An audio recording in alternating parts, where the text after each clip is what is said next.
Now Are we live? Right now. Yes, right now. Right now. This Right moment now. in the day of our Lord, we are live. Okay. Hi, everybody.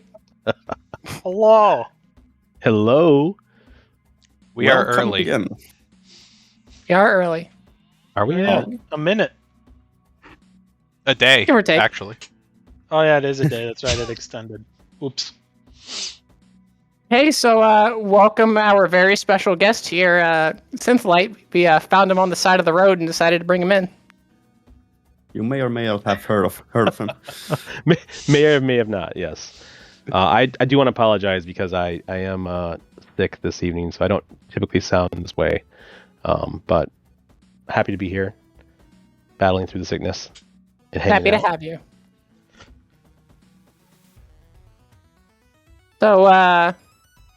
So yeah, So yeah. round It's the 8. last round. Round 8. Round Is this the last three. round? Last round. The final round Final round. We decide who wins. and the final stream for a while. Till summer. Black Shield says, "Is this the real synth?" Yes, this is the real synth. 100% the real synth, and if I can prove it. I don't even know how to prove it anymore. You just shut down the site again. I Yeah. could do that. Yeah, Yeah, you could do that. we could do that. This is the same synth that had to jump in because of the Russians yesterday. So, if you guys were watching that. Oh yeah, that was fun. A little bit of slowness because of the website. We extended the round for round 7 for Frozen Finger Rumble by a day because of it. But so there is still some time to get some scores in for the current round before these round 8 previews shake the last top 3, I believe.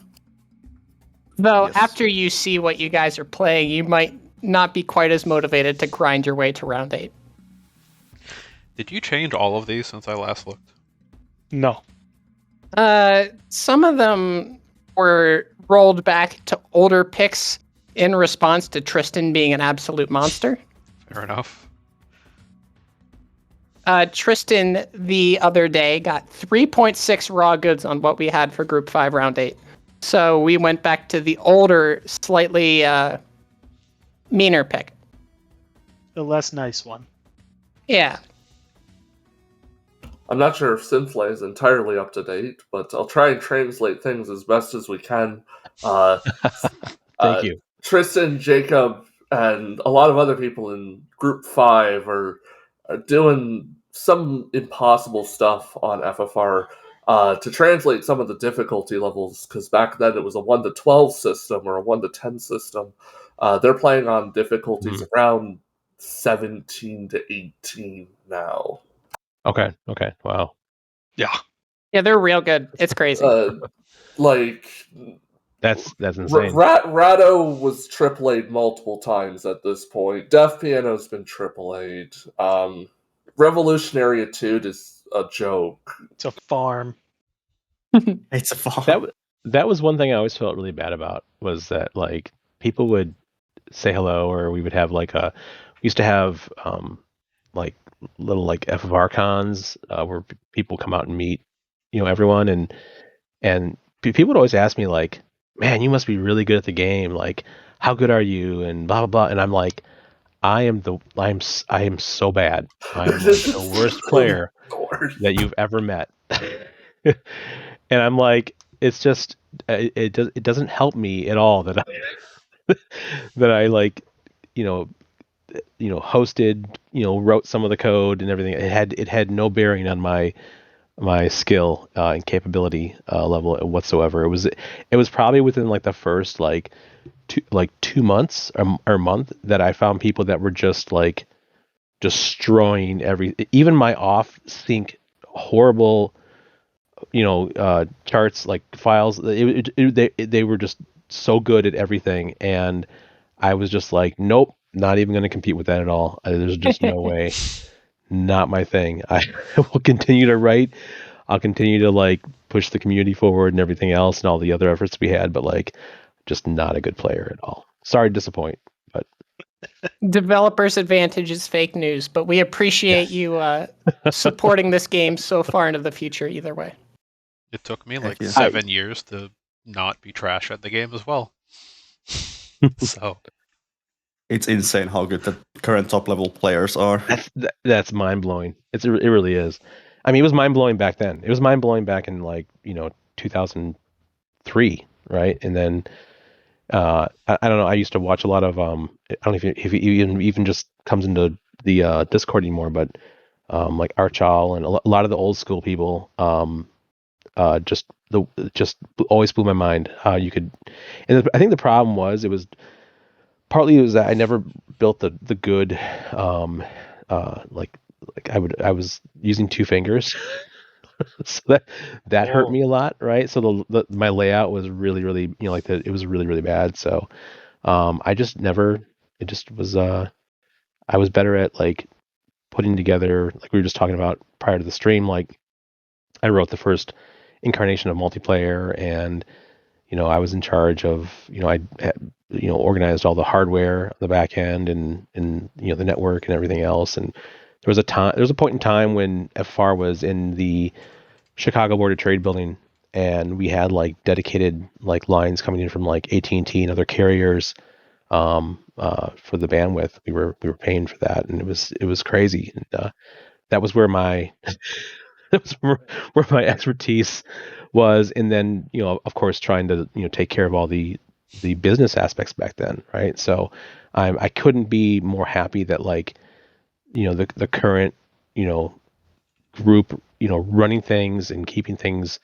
keeping the community going, that you guys have all kept to that standard of like there are no ads on the site. I know that's kind of part of the agreement with certain artists and whatnot, but it's just really good to see that. Like I'm dedicated to like in the back end I still pay for everything. Like it's not nearly as expensive as it used to be, but it's just really good to see that this is a community effort and that it remains that way. I think it's super important that the fact that that's been open source now and everything and rewritten a couple times. Thank you, Velocity and others. Thanks. It's it's just good to see that. That's awesome to me. Like it's it went from this like kind of behemoth that was like it was a for the community, but also had a profit element because there was people had to get paid, to being 100% community effort. And so I think it's home where it's at right now. So Shows the love all. that everyone has for the game. yeah, absolutely. Sorry, yeah. If I'm left to my own, I will ramble about that stuff forever. So I'll be quiet. That's why we're here. No, it's fine. If we're gonna have such a special guest on, you might as well make it worth our time. This is not happening in a few years, so Yeah. I mean, we could spoil. We don't have any new songs, so this is just going to be a journey for us. Yeah. oh yeah, there's no new songs. We probably should get into the song picks before too long here. I mean, they're all new songs for Synthlight, but Absolutely. true. Absolutely. Yep. but they might be new experience for you, dear players, in the top 8 and soon to be top 3. oh yes. Yeah, soon. So, Group 1. Velocity, that's your cue. Oh, it's already queued There up. we go. Oh, Group Oh. 1. You guys get to play Bad Apple. Musician Richard E.B. featuring Christina V. Stepped by Psychotic. That's for Chad. What? It's for Chad. There's no R in that. Wow. Richard? My brain Richard. just doesn't work. That is Richard E.B. You are in fact correct. Or Richard. I don't know. Reading's hard, okay? Starting.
Spicy. Banger. Banger of a song, though. Yeah. So as you can see, this round will have files featured at 1.2x rate, but they're not easy files to uprate for these divisions. So the difficulty is going to be pretty crazy for some of the finalists here. Mm-hmm. It's the last round. It's supposed to be hard. Yeah. So good luck, Group 1. I hope you guys are good at jump streams. Group 2. Moving right along. Vertex Beta 1.2, you wish. Who's You gonna have take a shot at pronouncing that? Yeah. Breathe by Quifilide? It's Q-Filade. Qfilide? Euphylate. Yeah, that makes sense. I won't I'm even glad try. you said that now instead of when I was questioning it earlier. Steps by Autotelic Brown.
Song.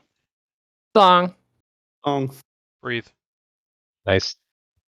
Seems easier than 1x miss. You're out of your mind. No, that is not easier than 1x miss. If you guys can hit those gluts and those bursty streams toward the end, you deserve the win. Oh,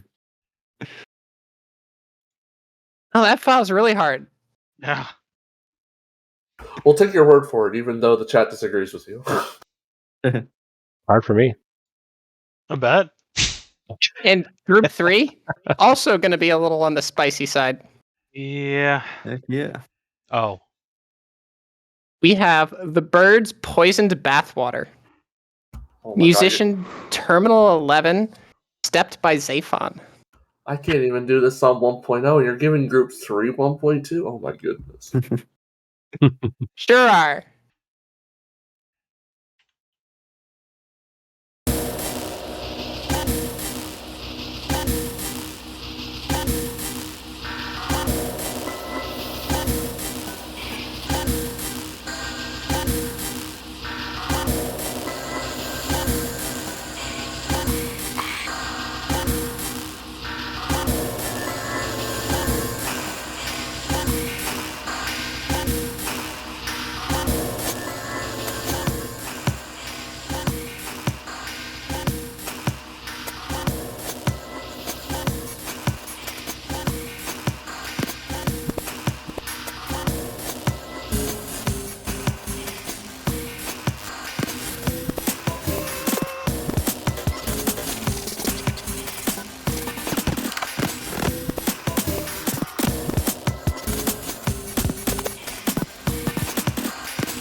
Bird.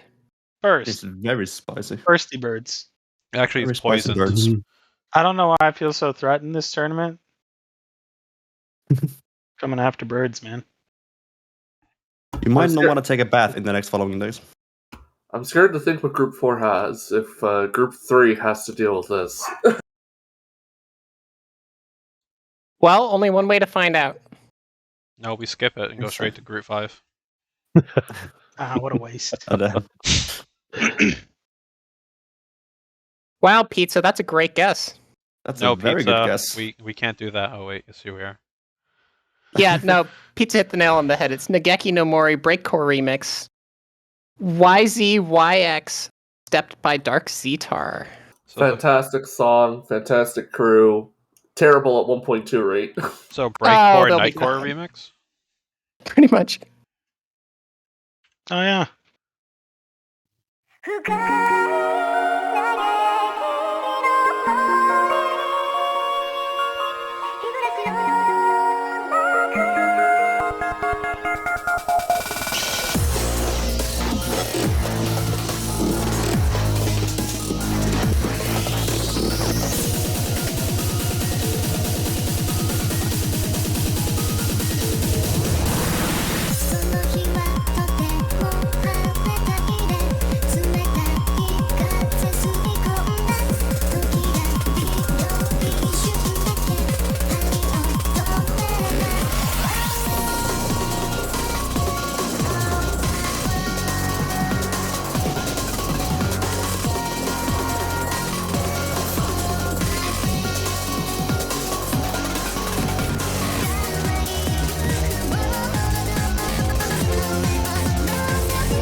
Wow. Wow. Yeah. That looks so much harder on the preview stream. That is very spicy. Good luck to all my fellow Group 4 players who have made it this far. And the It's a previous shame that the bars on the stream do not rate up with the raise. Ah, We'd be true. closer to 28 notes per second on that. True. Well, they're speedy. That's how they got this far into the tournament. I'm sure they'll be fine. Now, the people that won't be fine is Group 5. Because Oh man, Group 5 has been killing it all tournament. My God. you guys are toast. I'm just putting that out there right now. You certainly broke Nobody's the gonna peace hit with this. them. Oh, it's broken, all right. Yeah. Oh, you know what, pizza. It's it's Peacebreaker 1.2. 1.2. Oh no is the Oof. correct response. Ah. Yes. Yeah. Underdog listen. Dark Pile. Listen, Tristan has almost triple A'd or at least SDG'd pretty much everything else in this difficulty range on 1.2. This is literally the only thing to pick that he hasn't just demolished already. Yeah, two of you have a AAA, third has a black flag, and the person in fourth is the TSO. It's time to get the But- green color out of the dashboard. Yeah, at least it's not Heartbreak Furry Fandom. Oof. Yet. Okay. don't- Tristan Jacob says, I'm sorry. just don't tie on this round. Mhm. Just don't tie.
So, Hey. Yeah, those Yeah. walls make me look like I'm looking at flags. Look pretty simple. yeah, you know, Pretty colors. they'll bang that out in like 15 minutes. AAA, easy. Next file. Yeah. Moving on to Yeah. group 6. Tristan, just so you know, you did that. That was your doing.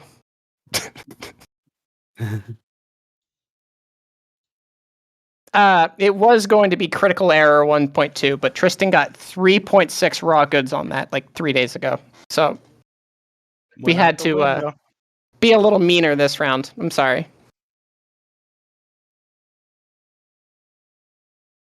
So yeah, round 8. Incredibly hard file picks, but I'll He's the one to decide them all. I'm sure you guys will be fine. They're always fine. No one's died yet. Somebody will rise to the occasion. Yes, What's this is definitely some good warm up for the so on so official tournament during the summer. It's why we call it Frozen Finger Rumbles, to warm up your fingers. Yeah. Is user voting still open? Yes, it is. Yes. And so are event step applications. So that's all we really had for you. But because Synthlight's still here, I'm sure there's more talking to be done. If he's got time. I mean, it's Saturday night, so I have nowhere to go. Time is all With you my- got. Let's go. with my COVID. So Oh, yeah, Good true. point. You're locked down on a Saturday. Let's go. I mean, I don't know. I'm happy to answer any questions. I'm an open book, so if anyone has any questions, or if you want to know what's going on in my life now, I'd be happy I to answer. have the perfect burning question. Okay. Go for it, Goldstinger. Granted, you're still not under No. Purdue to say Oh. whether or not on it. How much did Konami offer? How did I know you're going to ask this? It's the burning question that everyone's heard about and no one knows. It's Incorrect. not about how. So here's the beauty of that entire situation, is that they buried everyone else in the industry. They went after, all anyone that treaded on their IP at all got buried by the lawyers. But we had such a large portion of the rhythm gaming community that they had no choice but to work with us. And so I know that some of you have heard some of the stories about like, we flew out to Los Angeles, and they flew out their Japanese executives, and they hated us, but they had to work with us. So they did not bury us, but what they did, I can't answer part of your question, but what I can tell you that I observed was we did sign a pretty detailed NDA with them regarding some things that were currently going on. There were a few widgets that were Konami branded that were made by FFR, and then everything. So we gave up how we were doing what we were doing and why we were doing it, and it was exactly upon the expiration of that NDA that they opened DDR Action. They also opened up a bunch of other efforts to try to basically replicate what we were doing with the community. And of course, the community sees through all the BS, right? Like it's just a corporate, effort on their part. And I remember going to Six Flags one year, and I saw DDR Action forums being advertised on the billboard or on the little poster boards there, and I was like, those son of a guns. So nothing against Konami, but that was kind of interesting. I thought that that actually failed spectacularly. They had, I mean, obviously they own, a lot of concepts, and a lot of they are super important in the industry or in this space, but I know they didn't want to have to work with. I mean, the way I was told. Okay, so what I was told by people at Konami in the U.S. was that the Japanese executives did not want to have to work with Americans on this. And it sounds so weird. I know it sounds super strange, and specifically us, just because they didn't have their hands were kind of tied, from my understanding. Really weird situation, and it's I don't beyond that. I don't want to talk like numbers and whatnot, but what I can tell you was there was maybe this is something that hasn't been talked about before. We did have a significant offer out of New York. There was a company that was building kind of a software development house that was releasing on the Xbox platform, and they did offer us I think it was like $5 million to develop with them. And the problem, so we went, like Jason Key and I, we flew out to New York, met with some really high powered people that had like billionaire type people that had a lot of money, and went through all kinds of presentations and whatnot. At the end of the day, they wanted more than 50% of what we were doing, and probably one of the hardest decisions ever. I said, "How about not 50% plus? how about less?" And they said no, and that was it. But no Wow. regrets. Yeah, that was done right there, right then and there. Because here's the thing, like obviously that's a lot of money, right? But like the problem is that, like, when they have control, and so there were no guarantees. Like I think that like we would have been paid something like, I don't know, like 200,000 per year on like a 3 or 4 year payout or something like that, guarantee. But we'd have no control, and that would mean that FFR would just get completely absorbed by corporate interests, and they would suck it dry. They would monetize every little piece of it. We had our own monetization at the time, but I think it was for the right reasons, right? It was done the right way. And I think any type of like super corporate involvement at that level on FFR would have ruined it. Even when we were doing the widgets for like all the major like bands and whatnot across MySpace, when MySpace was a thing. Oh my god, the widgets and MySpace thing was huge. It was huge, but if you remember though, we kept that separate. So the what was nice about that, so there was a crossover there. There was a connection, but those were a separate entity, like a separate funded startup out in Los Angeles, right? The side benefit was that we were supposed to get any type of library or musician or like band or like record label library that was open up to us, was kind of like an in perpetuity for that side business, but also for FFR.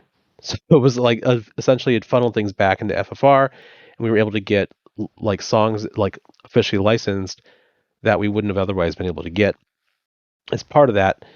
And so it also insulated FFR from getting too corporate-y, right? It kind of still kept that. We didn't change the feel of that. We just had more resources to continue to do what we love to do there. And the side that was like on MySpace had, widgets that with ads, and we were earning money on that front, and we were doing like all kinds of streaming stuff in the back end. There's a lot of stuff going on there. But that was always like, even at that point where there was money involved there, it was for that other side, and it was always like, I always felt like we didn't want to turn FFR into like a sellout. And that's why earlier in the stream, when I was talking about how proud I am that like it's still community based, and that we've completely like done away with all ads in the site. Like, we're not, like, it's literally, there's just nothing that you see. There's nothing above the fold, below the fold, no banners, nothing like that. And that's Oh yeah, and the way it should be. I find that's like the hardest thing. Like nowadays, like I'm one of the spokespeople that tries to get most of the permissions on board for new and aspiring artists that want to see their music on the website, and it's just hard to get across the message that we don't show ads. Period. And they're like, "What? How does the website But how do you survive pay then? for it? it breaks people, right? I've had I would say even in the past I don't know, let's call it past 5 years, a couple individuals come out and ask about, you know, selling the site, selling the traffic and all that stuff. And listen, I don't have a lot of worry about money, you know, on my end, and there's just no reason to do it. There's like why like what, so I can, like, you know, there's just no reason. There's just no reason to sell it or to shut it down. It's just in my, you know, as long as I'm, you know, around, I will on this earth, I'll continue to do, you know, what I consider my part, and that is just, you know, pay for the servers and keep that going there. And then there's, you know, all of you here, obviously, but there are like many unnamed individuals that are part of this, you know, this community every day, and part of the, you know, the staff every day. And I mean, it's crazy all the Discord stuff that goes on these days. I mean, we never really had that. It was just the the video chat with the walrus. Oh my god, Pro Chat. Yeah. Yeah, the Pro Chat bucket, back in the the day. Yeah. Bucket. And so, yeah, yeah, that's really, I mean, yeah, there were there's some wild things. We almost, at one point, I don't know how many people know these stories or not, so I apologize if you know them already, but at one point, almost got Spin It Up released on Xbox. It was really Holy close. cow! Yeah, it was super. The Spin It Up mobile version that I did is actually using the concept art from the presentation slide for the Microsoft presentation. Nice, awesome. But you Yeah, didn't I have. still have that installed, by the way. The APK from you. You Since, didn't like, have concepts for We have like the other some half. questions in chat. Let's see.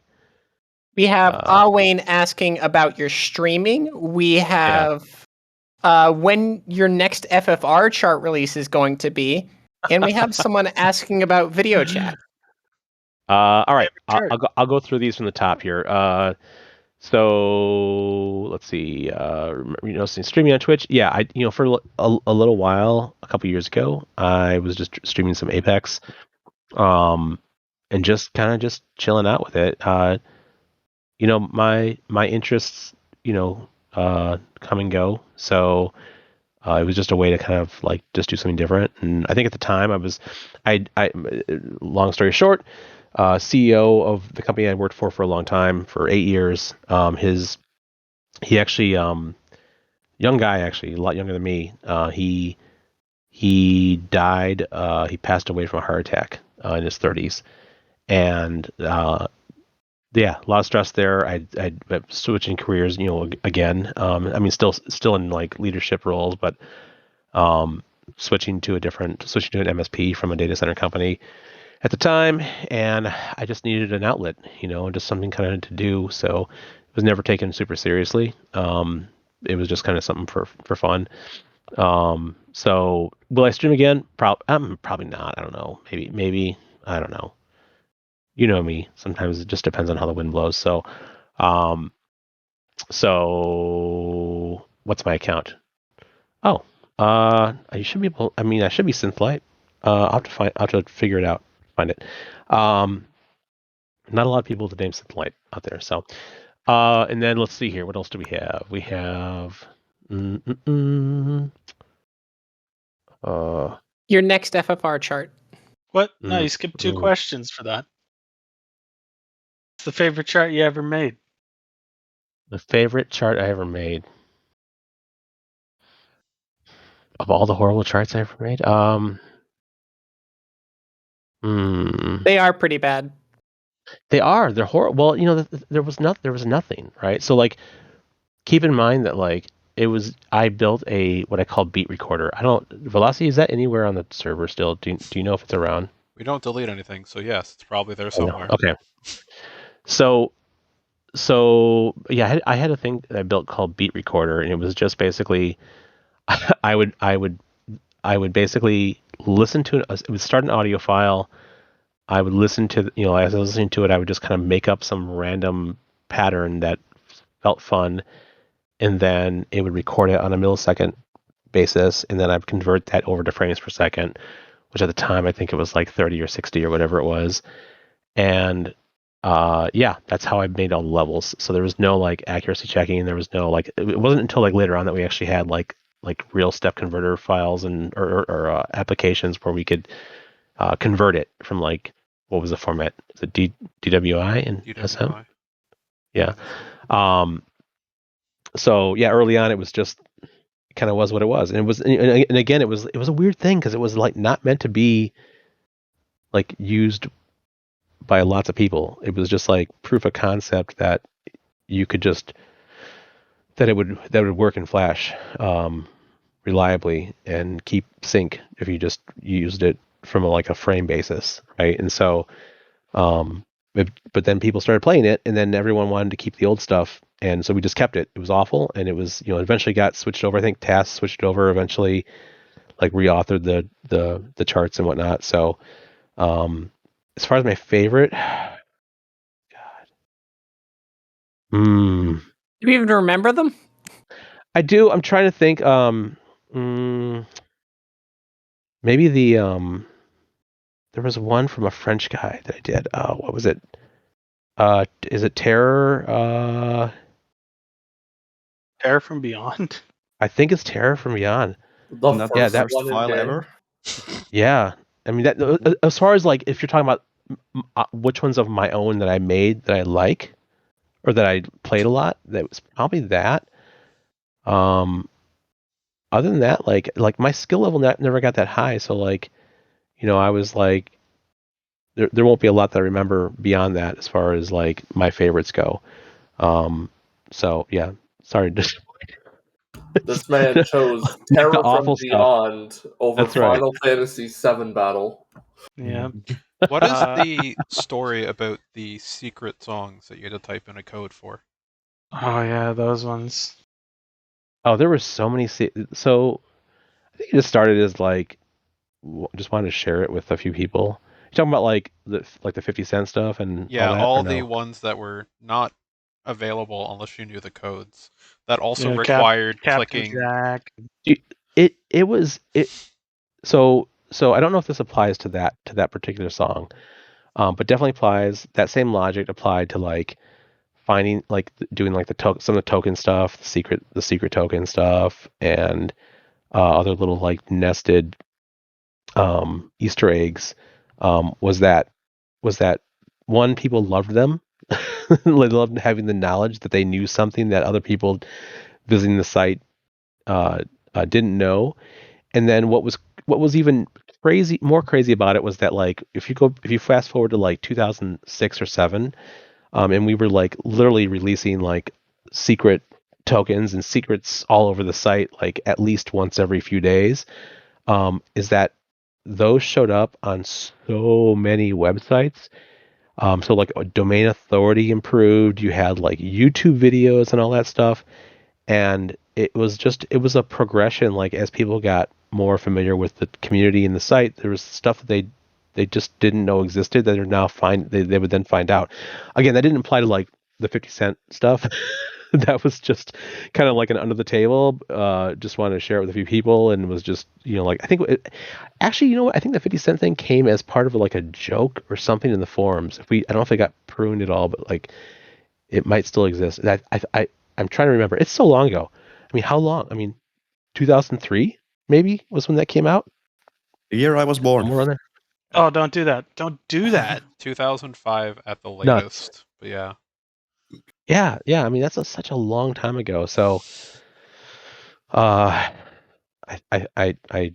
did my best to answer that question. I'm not. That's.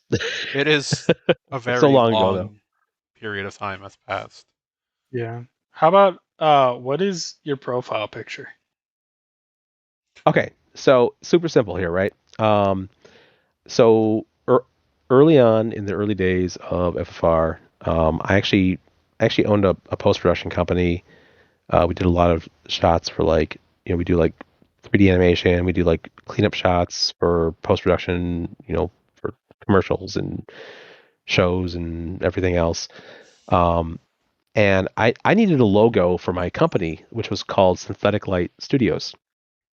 And it's called Synthetic Light, obviously, because synthetic light is ray tracing. It is, 3D animation. We do global illumination, whatever you want to call it. All that stuff in there. And that's where Synthetic Light came from. I needed a logo. Couldn't come up with anything.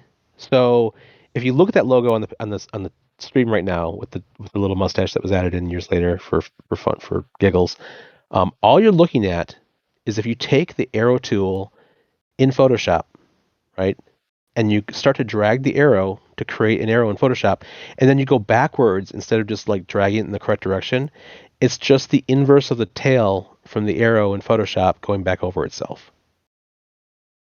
That's all it is. So a paper airplane. Or paper airplane, as some people refer to it as. But I wanted something that would, because I mean, with logos, right? You want to have something that can be monochrome, or for print. You want to have it very clean edges, contrasts well. Don't want to have like 500 colors in your logo.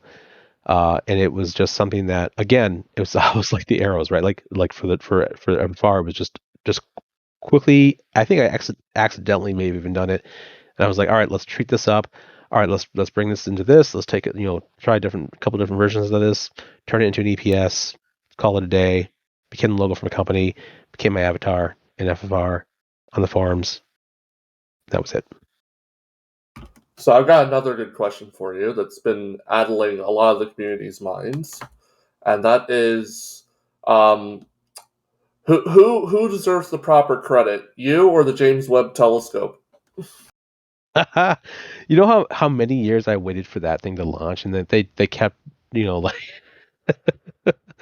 that was, and actually the day it launched was like the scariest day in my life, because on one hand, if it succeeds, then it's replacing the Hubble, and it's how wild is it that it has my same exact name. My name is James Webb, right? But if it failed, it would bring shame for generations upon my family, and so that was always something I was worried about.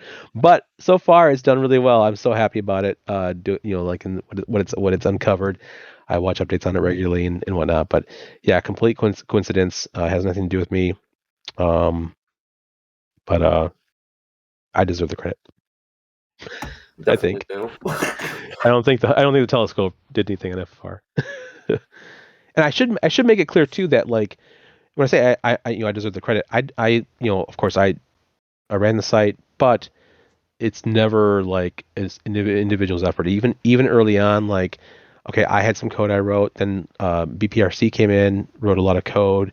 I went back, did like multiplayer, and then it was like, Summer School was in there, Jason Key was in there, there's so many people in there, and then now Velocity, you're in there. Like, there's just, over the years, it's just so many people that have contributed to it, and so in essence, it is still, it's FFR, but in actuality, it's inside the computer, inside the server, it's something completely different these days. Yeah, there was the running joke for a bit there that you had disappeared for so long because you went off and joined NASA and contributed some code to the telescope and got it named after you.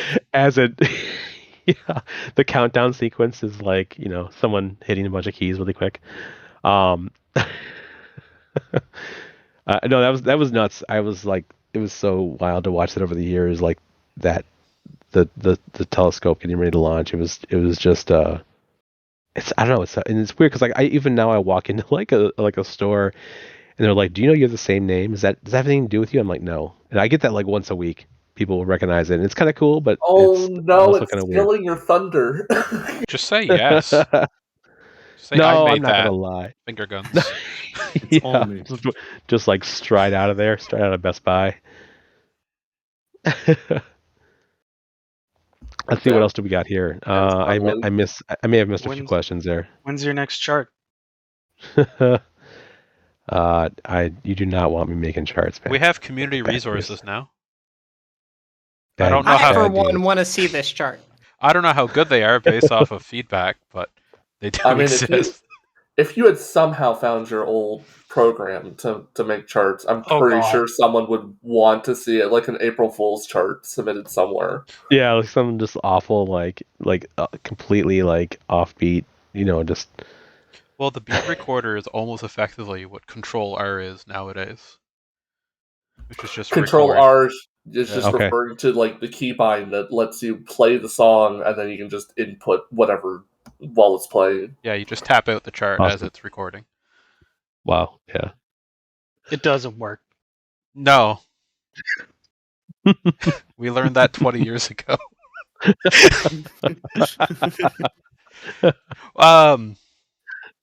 I guess that explains You guys- why everything was just blue in the beginning. It was. There was just no. It had nothing. Like even the. I don't think I even knew about like how the different notes, like how where they landed on each measure, like how it like dictated what color they were at that point. It wasn't until I built like the DWI converter that I started realizing I had to do all the math for that and figure that out. So yeah, I think the early ones. I think you're right. They were just all blue. Why did you choose 30 FPS? Because you said the beat recorder worked in milliseconds, and then you converted It did. and then you Absolutely converted it worked in to 30 FPS. Because it was the whole game was locked to the frame rate playback of Flash. It was the only way that I knew how to get things perfectly in sync. Because even if it fell behind, it would still force itself to catch up, and it would stay in time. And you might have to like confirm this, but I think that version of Flash, which was like ActionScript 1, it was so old. I think it may have had a maximum of 30 FPS, and then it was not until like a couple versions later that it went to 60, and then it opened up from there. Because And at that point, it was like, yeah, it should have been millisecond from the very beginning. I think also it was my skill level that dictated that. Like I was like, I don't know what I'm doing, right? I'm trying to figure it out, and like I'm not a developer. Like I develop out of necessity, so like my stuff sucks. And then I just do it because like I get it. I get the concept working, but like it should never be used as final code, whatever I make. do you happen But to pretty bad. have like the old chart files for the early stuff? I believe I have everything. We're Somewhere. still trying to fix all the framers in the game. Yeah, it's been like a 5-year project of making everything millisecond timing, and I'm missing the majority of like 2002 to 2015, which is a lot, but we've actually Yeah. released nearly the same amount of files in the last like 5 years as the previous like 15, because we just want nuts So with wait, file so what exactly do you need again? So explain one more time. I'm sorry. What the SM what files do you need? and the MP3 The files. SM files. Obviously there won't be S files if it was just the original beat recorder. Yeah. Because that was all just done with that little application. But beyond that, there's a good chance. Also, There's a good chance I have it. SimFile database. They keep asking. Have it 100%. If anyone here is wondering, yes, I have all the obviously all the code's still built into the site. It's just been turned off. But 100% of the old sim files, however many, what is it, like several thousand of them. I think at one point it was like the most reliable like sim file database on the internet. for quite a few years. It just seemed like it was a really good place to go to get all that stuff, and you could preview a lot of the levels. I don't know if you guys remember that stuff, but like R2 Resonance. Yep. You could preview the sim files. And then what else? Yeah, I think that the issue there with it was, we didn't want to get DMCA'd and have issues. It had to go because of that. But I think that the actual work that people put in, it's not lost. If you're out there and you are wondering if like your sim file still exists, we have a copy of it somewhere. So I actually know the drive it's on. I still have it. So That's usually what it's been. It's just people asking me if I yeah, could go find the file from 15 years ago. It's like, It's I mostly could. We need those files.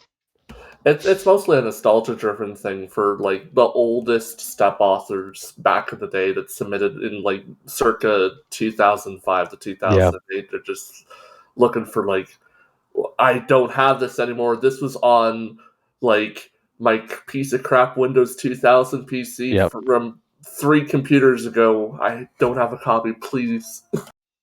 The thing is like I think we could always just strip out all the MP3s if we needed to. Like I don't want. I mean, it's a gray area, right? Oh yeah. So,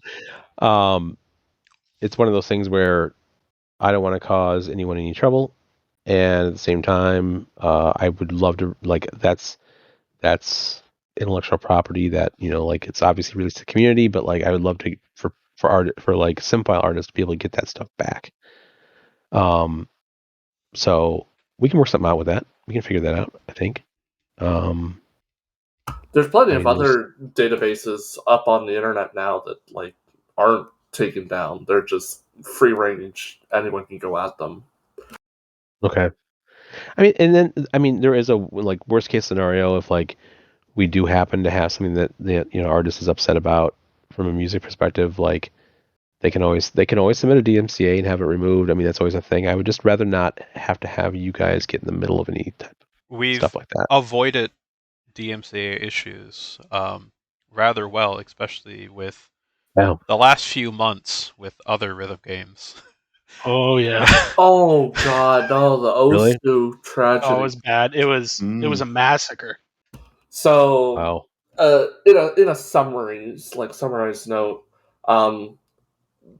like players on Osu are just allowed to freely upload any type of music, any type of chart to the game, and they can play it freely on their game. But they can also submit it like into a like submission portal to get it graded, judged, and released as like a public game file that can be played in the game.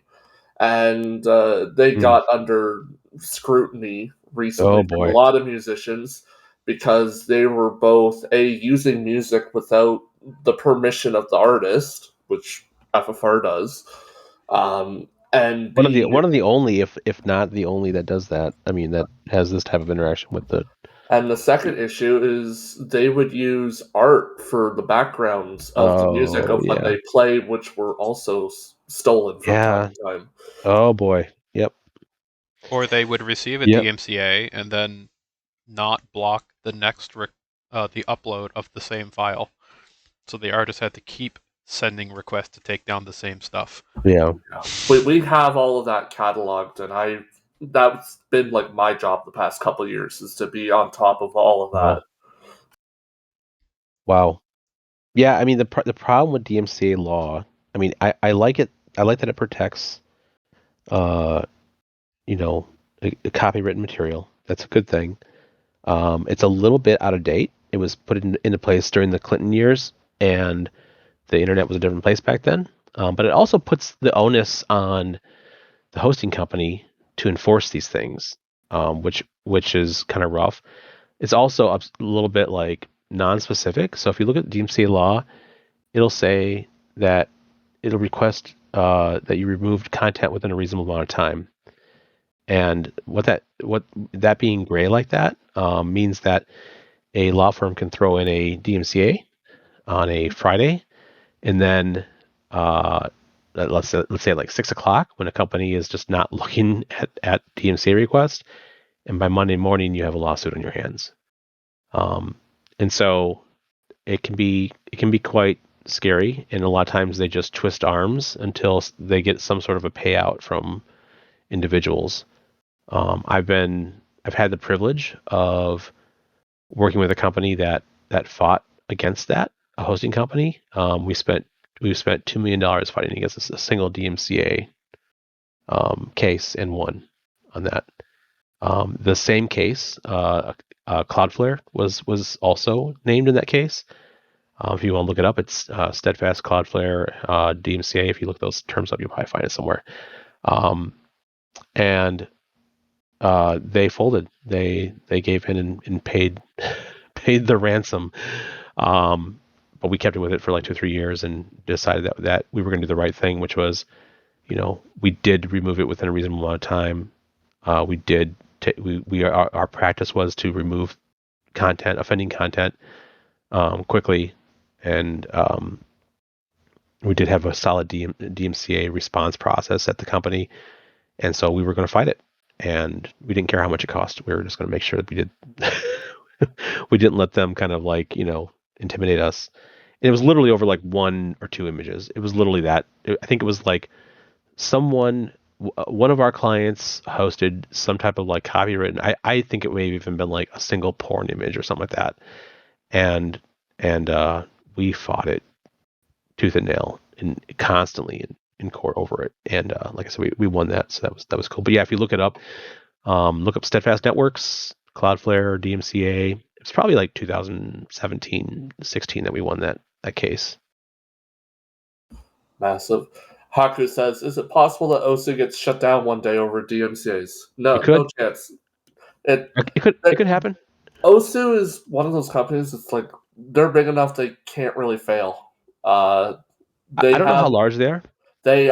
They're large enough to be in the tens of millions of dollars. Even more reason to get shut down.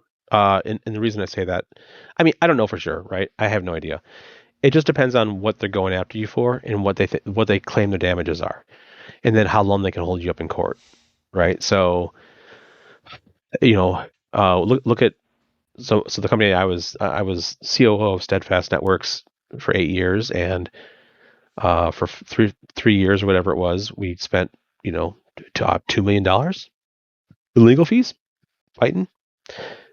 Most companies just give it up, right? Most people are like I think Cloudflare paid like $400,000 or something like that. So if you get hit with one and you give into the demands, then they'll come back for more. Yeah, it starts to rock rolling for just not anyone else to take a bite. It's really going to depend on the situation, like how, like what like you have to kind of look at like what are their margins, how healthy of a company are they, how willing are they to fight. Sometimes just you take a $10 million company, and you pull out $1 million in revenue, that could be enough, but they may be stronger than that. I mean, I hope they are. I hope they don't. I don't hope they don't have any of those issues at all. But I'm always kind of like, I mean, I feel like there are much larger companies that have been pulled down over these things, and so it's tough. I think it's really tough for rhythm gaming companies to deal with the situation, because you're like a lot of us are riding that line between community and content, and luckily FFR doesn't even have, there's no revenue, there's nothing there. What are they going to do, like take away zero revenue? Like so they're going to come and take our sim files. They're going to come take our Patreon, all $4 a month of it. $4 a month. Yeah, I mean, and the thing is, like, of all like rhythm gaming like platforms, FFR has like been really great like over the years on getting permissions. Like, we've always done that. It was always a thing, right? There's like, even with the record labels, it was like in perpetuity for these like big artists, right? But just some crazy level of art, artists like they were like, okay, you can have that. Just make these widgets. And so I think the exceptions would be like some of the 50 cent stuff back in the day. But if we got a DMCA for that, we would just take it out. Like, that would be the end of it, right? Or if an art, there you go, something like that, right? So and there is a possibility that an artist will change their mind. I'm sure they have here and there, and if they do, we got to take it out. That's all. Yeah, we've had to do that in the past. There's been artists that change their mind. They're like, I want all of my stuff removed. And we're like, okay. And then we just carry the conversation from there after they're removed. Yeah. It is what it is. We just, like I respect that. That's fine. I keep blabbing here and not talking too much about DMCA probably. Let's see here. Yeah, the sim file Tushy. I can't remember. I forgot. That's sim file DB was definitely a landmine. Yeah, take it down. Recall. It is. There's a way to bring parts of it back. Maybe you separate pieces of it. We might just be able to do like I said, strip out some of the, or strip out the audio maybe, and just provide the files or something like that. Let people source the music their own way. Yep, there's plenty of methods to get it elsewhere. Let's see here. What else? We have music in FFR that is only found on FFR because everything else has disappeared over the years. Wow. I think that. I actually think like some of the music, like you were mentioning, from Terror from Beyond by Digital Explosion, like some of the music that they have in FFR, not just from Digital Explosion, but other people that like were super old, like For Great Justice and people like that, or Jupin, like their music doesn't exist anywhere else on the internet now. I know, it's crazy. It's absolutely crazy. By the way, I know he's probably not listening, but Rob from For Great Justice, he's still doing stuff. He's still making music, and he's still in the FFR Discord.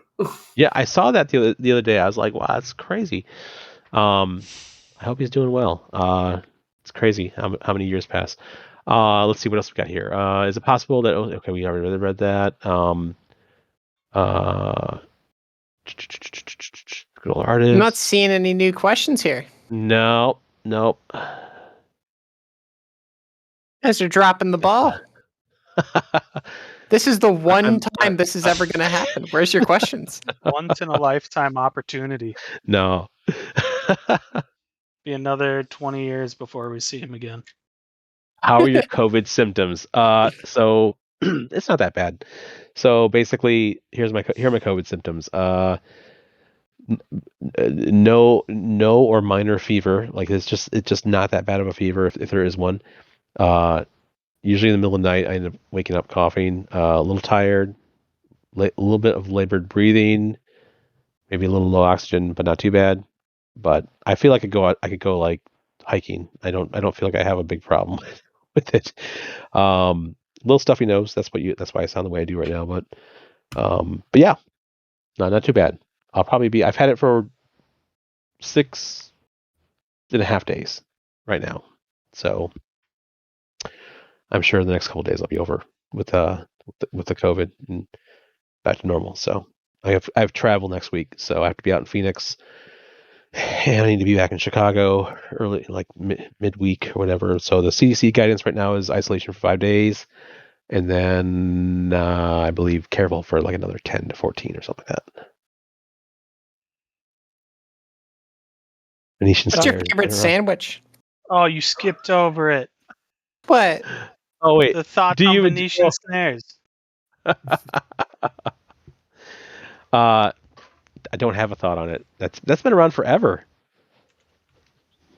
It's Ossets. He does almost nothing but Venetian snares. Ossets is our resident Venetian snares lover. He's probably he's probably single-handedly got at least 50 different songs from Venetian snares into FFR. That's not a joke. There's like 80 Venetian snares songs in FFR. Really? Yeah, close to. I didn't know there were that many.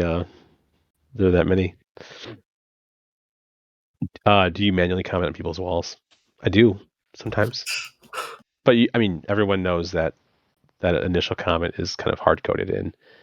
No. What's crazy about that is that it's no longer. People don't think that actually. They don't. Okay. I've revealed that secret yesterday, and it blew their mind for some reason. I still get PMs from people like on a regular basis, like thanking me for commenting on their wall. And the thing is, like, I like back then I would if I could have, right? Like if I I think I actually requested that feature like way back. My favorite sandwich. What is my favorite sandwich? Better be a Reuben. I mean, okay, so there is a. So I'm not vegan. I definitely will eat meat. There is a place that makes I believe it's in New Jersey. I gotta find it. It's a Reuben in New Jersey, in Edison, New Jersey, which is in the middle of nowhere, New Jersey. That makes a Reuben that is like 5 pounds. This thing is it's ridiculous, and they have the world's largest pickle bar at the restaurant as well. I forgot the name of it, but they make like an amazing Reuben sandwich. It's not it's quality, but it's not about the quality. It's about the quantity there. So that's probably my favorite sandwich I've ever had, even though I don't eat Reubens that often. I honestly don't eat sandwiches that often. I'm pretty much like eat a lot of like chicken and like more like cleaner stuff these days. Trying to stay healthy all The the time. finer things. Hey. The finer things, we've strayed from quality and replaced it with quantity in dollar stores these days. So like that's for me, I try to find a handmade toothbrush these days. It's impossible. Bruh. So I'll say Reuben. Yeah, that'll work. I'm good with that. Do you still have FFR merchandise from the official conventions? Yes, I do. I have it like feet away from me right now. Actually, I'm picking it up right now. Actually, what I'll do, I'm gonna send you guys a little photo right now in the chat. Let me just find the right one here. I I have from one of the conventions. I have God, okay. I still have like 4 or 5 blue shirts of varying sizes, and one of them, because we like the one in Ohio. If anyone here was at that one, that'd be awesome. We like literally had a table, and I was just taking these like Sharpies and just signing them over and over again. We still do the semi-annual like FFR meetup up in Toronto, Do Ontario. you really? North. Yeah. Oh my Like gosh! there has been a Buy into group. that, man. There was a group called the KBO group, Keyboard Online group, that kind of just they decided one year in 2014, I believe. Okay. They just decided we're going to meet up Anime North, Toronto, Ontario. Not for the convention, but for the meetup and the hangout over the weekend.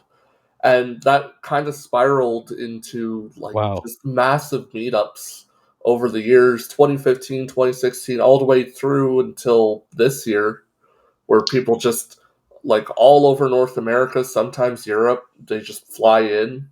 We do the meetup for the weekend. Wow. Should I throw? By the way, I would definitely go to one of those if you want to throw me the schedule for that. I just took a picture of that shirt from the meetup back then. I have a bunch of them. Should I throw that in chit chat or should I throw that in tournament? Tournament chat's probably the best place. Probably the best place for it. Okay.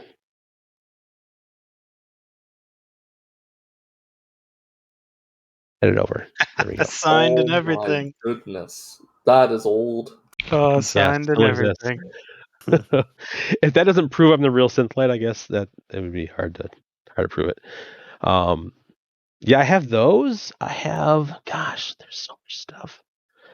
I'm really good at like keeping things pretty organized and not getting rid of historical things, as you guys all know. But yeah, I actually just moved recently, so moved to a new house, and that was happened to be in the box of my FFR stuff. Perfect timing. Yeah, yeah. It's amazing How that many you keep all these countries? memories. Yeah, I mean, I can't get rid of them. I mean, I have Gosh, have you guys? I don't know if you guys have seen this. I'm gonna share. Do you guys mind if I share some stuff with you guys in the chat as far as photos go? Go for Go it. ahead. Good with that. Okay, Yeah. I'm gonna share with you from 2005. You guys remember LD? So I forgot who it was. Let me see here. But they made me a little plaque because we were just rocking and rolling. That was like right before things got really big. And they made me a little plaque. I keep it like on my shelf. I brought down for a picture right now. Let me do the same thing here. I'm going to send it over. You'll see a lot of names on this that you recognize from the past as well.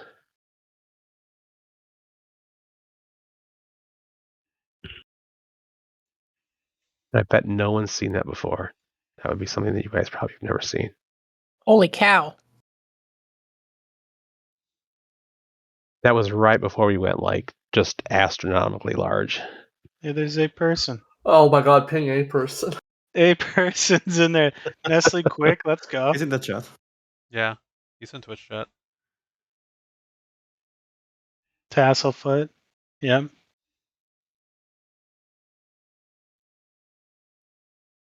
So lots of stuff. I mean, like I said, I cherish it all, so I don't get rid of it. Trying to think what else I somewhere. And this is going to be a really obscure thing.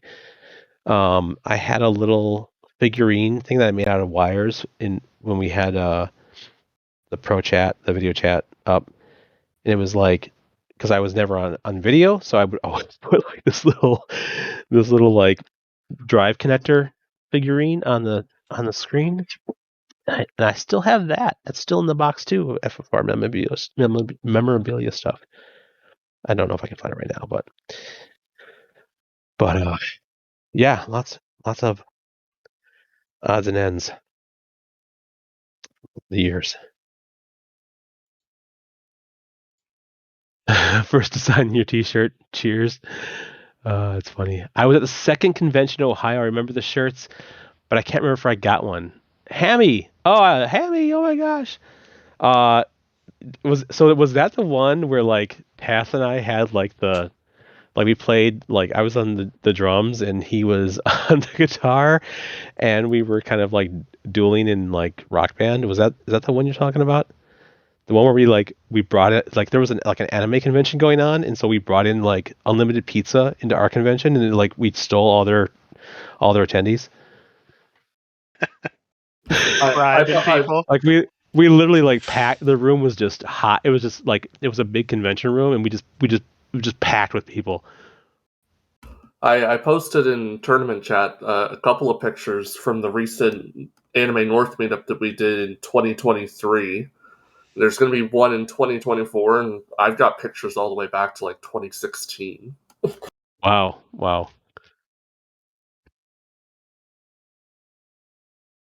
Yeah, the Animarathon. That was in Bowling Green. I came into the room with a bucket and did the walrus impersonation. Oh yeah, that was hilarious, man. Such a good time, and all the I remember we're just like order more pizza. Just keep ordering more pizza. they'll just keep coming. So, and we had like I remember we had like just so many like random laptops and desktops, and like they were all like everyone was playing FFR on them, and it was just like I don't even know where we had like some really loud audio in there too for like some of the Rock Band stuff. I think I brought my projector, and it was I don't know that room probably had, maybe it's just my like distorted memory of it, but I feel like that room had like like 300 people in there, maybe more. It was packed.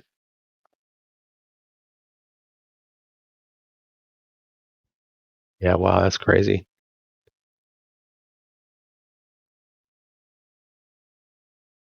Yeah, so when are we doing a giveaway of all these signed T-shirts? Giveaway is going Valid. straight to me, and that's I'm keeping them. One for every year. So here, like I have only the blue ones, right? And what do we have? I have an XL. I mean, the Yeah. shirts are worth more than their weight in gold. If they're signed, it's getting framed. XL, L, and then another XL. So they're pretty big shirts to begin with. So, I mean, I would. What are they going to do? They're going to sit in my boxes for the rest of my life? Like that's no fun. You know, like, I mean, I would be willing to maybe off them and like I don't know what you guys would think would be best, but like a tournament or just We some can type of figure like something out. drawing, something. I just want I want it to like I want to find some way if they're gonna go. I like to find some way to get them out to people that that would want them, and not someone that would just be like whatever. I'll just throw the shirt out. But if we can figure something out, I'm cool with that. Like If that's the situation, then probably better to be like a drawing rather than OT. We do get a lot of people from other rhythm games that join for the official tournament, but a drawing like on the forums, you're probably only getting OG like regulars that actually come around the forums. That Devoted. Luckily, we have the events team here to run that.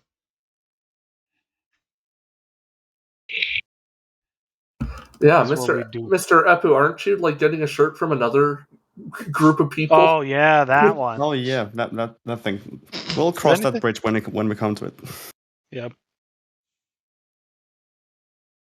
And Devonin makes a wild appearance.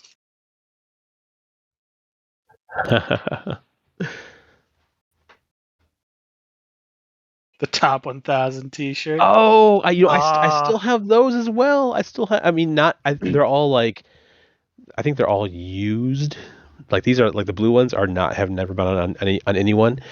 The top 1,000 T-shirts I thought were like the cool that was the coolest thing because it was a way to like recognize the top 1,000 players at that point in time. Like literally having every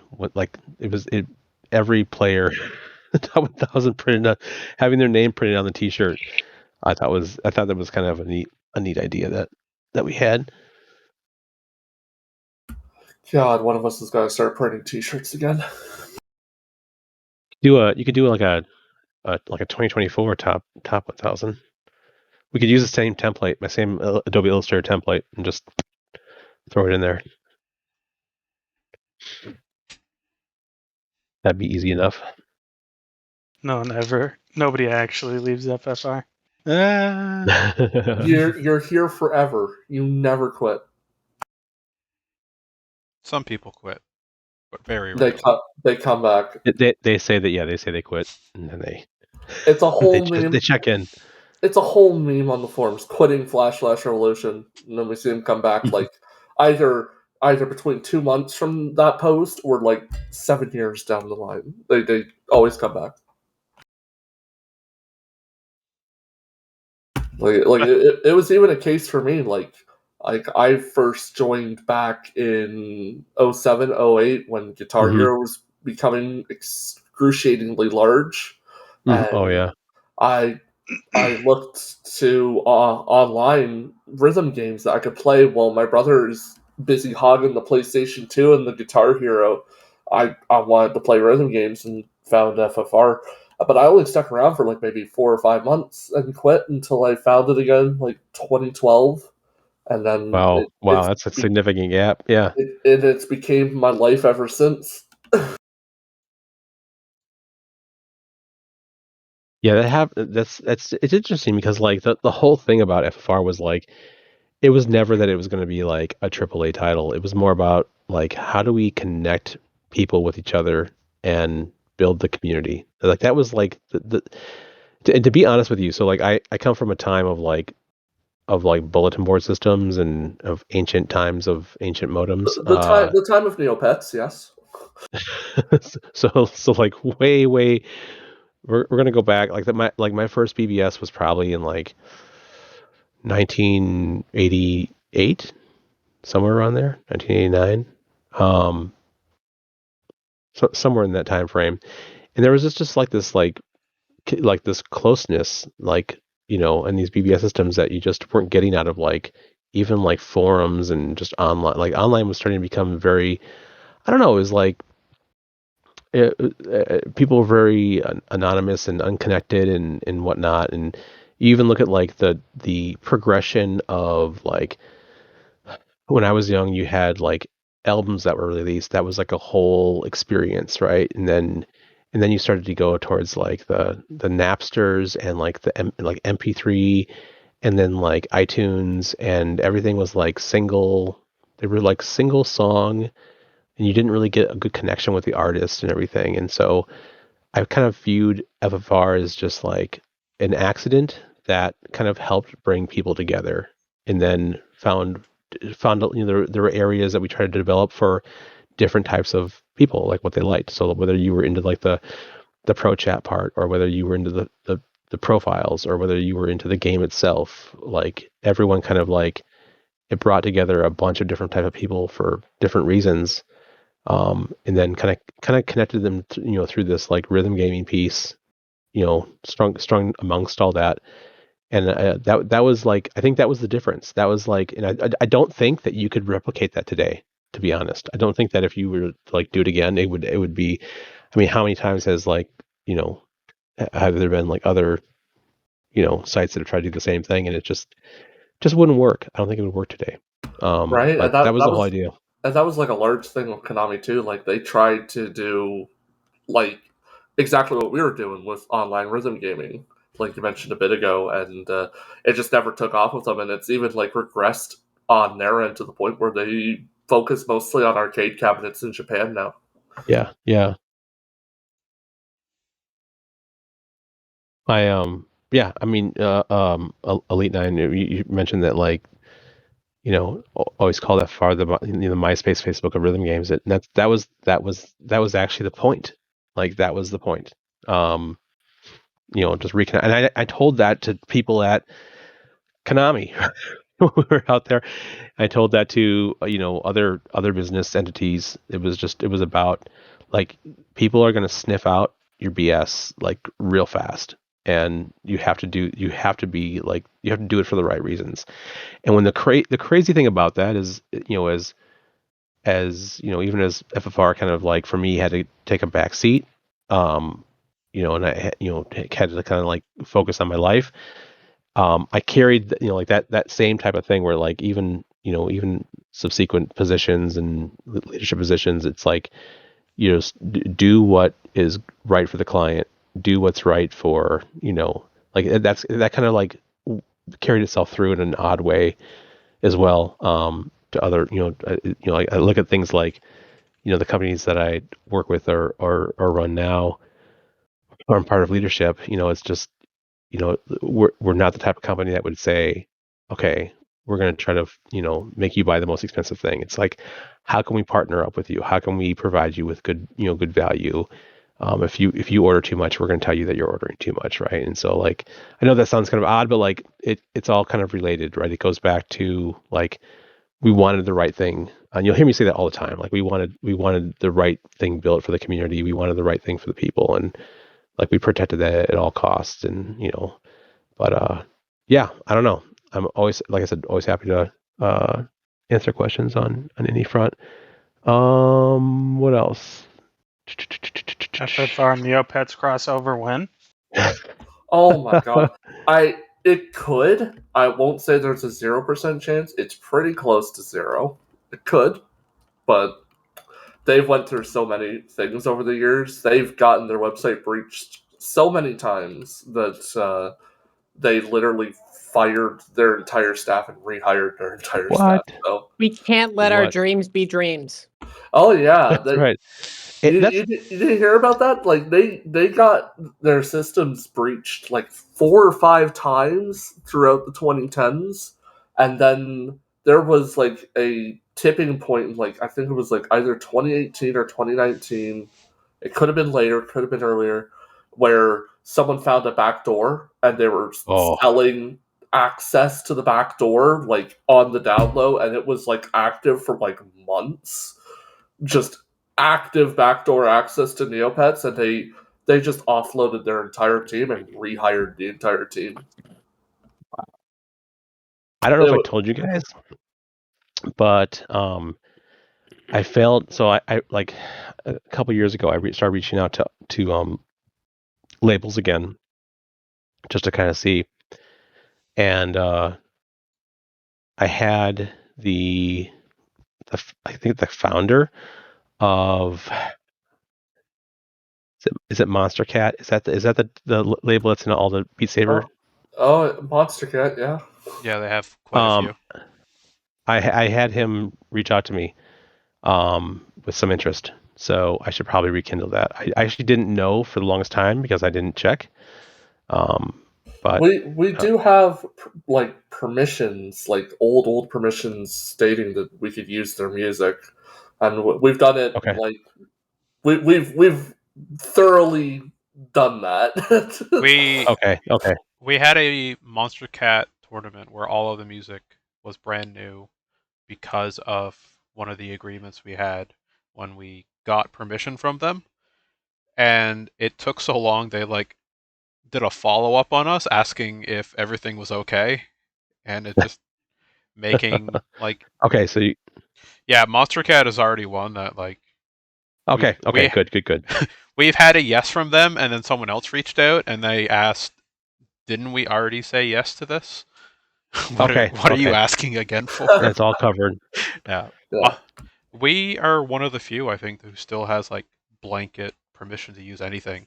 They usually don't allow that anymore. They don't offer that anymore. It's all because the way they've set up their releases is they are a label releaser, but also they provide the platform for people to release their own singles as well. That our rights are still retained to themselves. So you guys are like 20 steps ahead of me on that. So I had no idea. That's nuts. I'm glad that there's there's that there at least was that communication there and whatnot. But if there's ever any other like stuff you want me to go after, I can. Yeah, when's Universal Music Group and Warner Brothers Group permissions? Where or when? Do you have an answer for where? Maybe. I gotta look in the old Gmails. 100% sat in there. It was crazy because I remember sitting in their offices and they're like, okay, yep, sure. You want that? You want Kelly Rowland? Okay. You want Disturbed? Okay. Who else do you want? I'll give you Mannheim Steamroller. It was like the easiest thing ever. It was nuts because like I think the thing was like once you get into one record label and they open up like a library to you or certain artists, like as inexperienced as we were at the negotiating table, you could basically walk into any other label and be like, they would say we would say like, hey, you should really do this, and they'll be like, well, what if this is just this isn't like you guys are just going to be a failure or whatever, and we'd be like, what if we're not? Are you willing to miss out on that? Like we are it right now. They're like, okay, they just they open it up to us. We haven't touched anything from like UMG or WMG because they are just massive titans in the industry now. Like they will kill you with lawyers if you touch anything. Yeah, I mean, I the thing is like I know we have we have communication from them on that front somewhere in the Gmails because the thing that I wouldn't do though is I wouldn't try to like seek out any other like as far as seek out I mean like just don't use any other songs from those particular artists or grab any other artists that are under those labels because you'll probably end up with DMCA. That would for sure happen. But the songs that are already there, that if they do their due diligence and they look back on their side, they will see that it is it's supposed to be there. Especially during that time when we were going through all that growth, like we were good about permissions as it was, but like we did not want anything to like risk anything we were doing, right? So it was even more careful with those, like Sony Epic BMG, Universal Media Group, and then all the others that we dealt with. I mean, there was a bunch of like smaller, but still prominent labels out there. So, and then somehow Third Style got like blanket permission from them. Yeah. So what do they have permission from? Third Style, like back when it existed, at least from what I've heard, they had like full artist permission from Universal Music Group. They had like Taylor Swift and everything. Just that's hard to believe. I mean, I believe it, but I think so. If I had to guess, I probably guess that was like Drugstore Cowboys doing. Yes, it was. Yes. That's what I think. It's like he had a lot. He was really into that scene. Had a lot of connections in the scene, and I know that like so. I brought him and his. This was probably like 2008 somewhere. I brought him and his girlfriend out to Warped Tour here in Chicago, and we like because of our connections, like because of the FR connections, we were able to get like all access passes. So like anywhere any band could go, or we could go, like it was like like there were no restrictions, so we could just go back backstage for everything, and it was nuts having all that access. I remember like that was the first year that like I think Katy Perry, that was her first like touring year.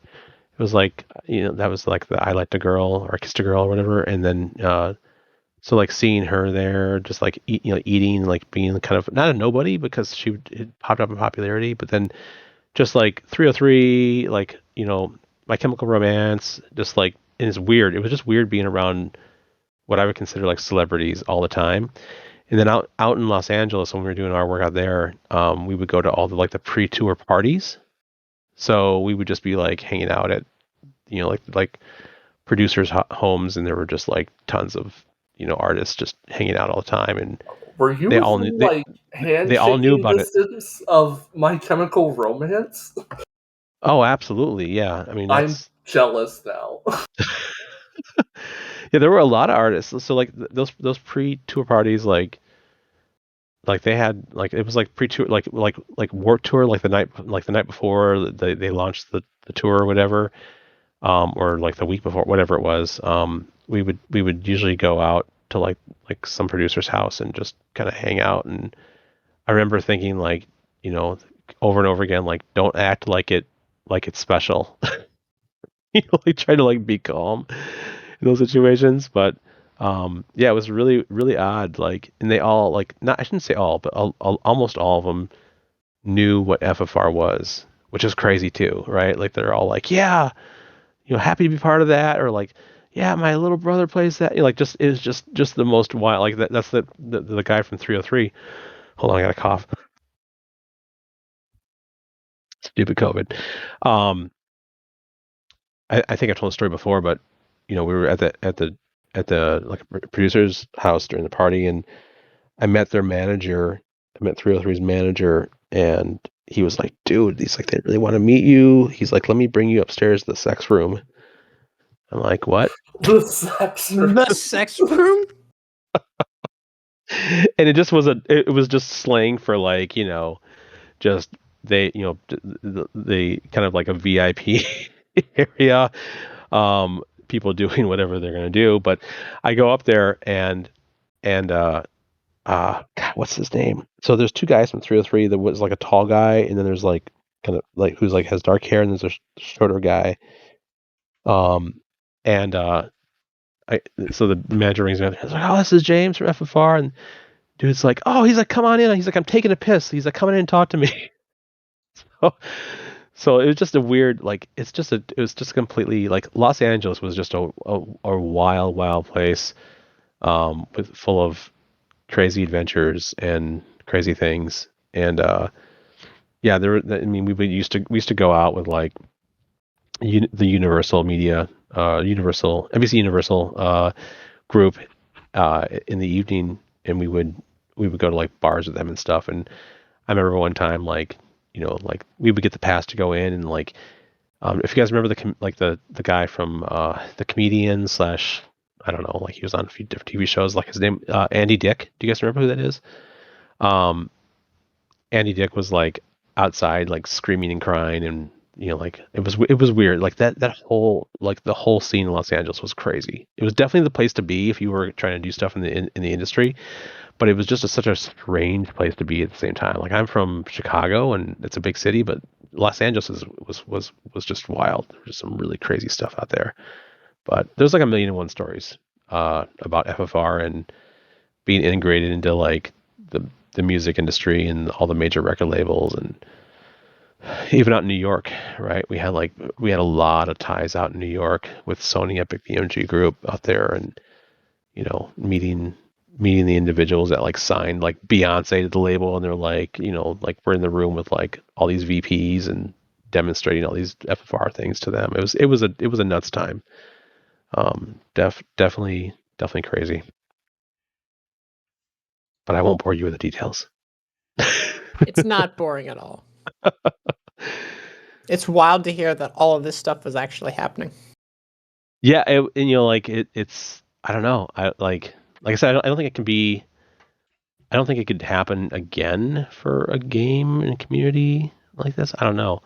As far as like a new one coming along, I mean, it's different. It had to be different, and and there's different and monetization was different too. So like we did have monetization. So like on the widgets we had monetization. So if you can imagine, just this is not secret any longer, but that's when we did that, the whole like widgets thing on MySpace, we would charge the record labels $10,000 to put those together.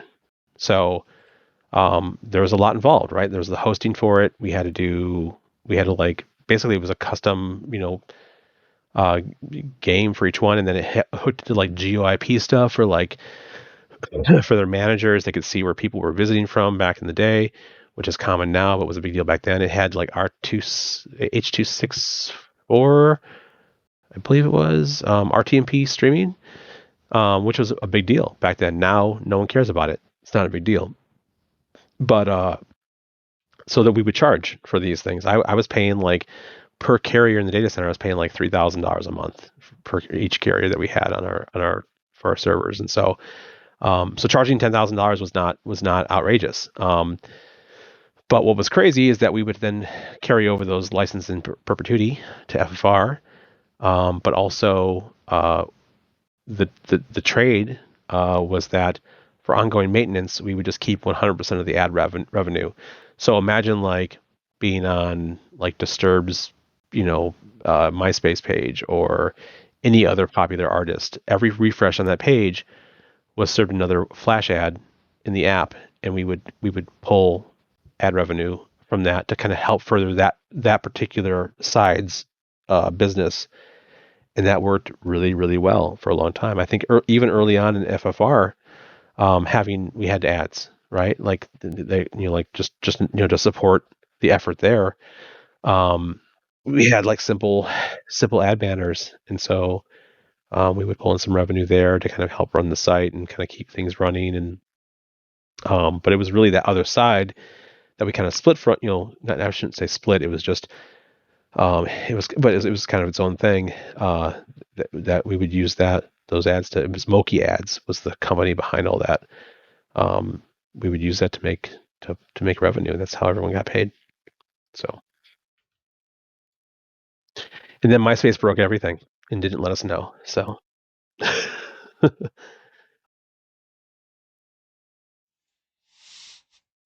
It would have been awfully nice of them to ask you first. Well, the thing was like, to be fair, we were encroaching on their space.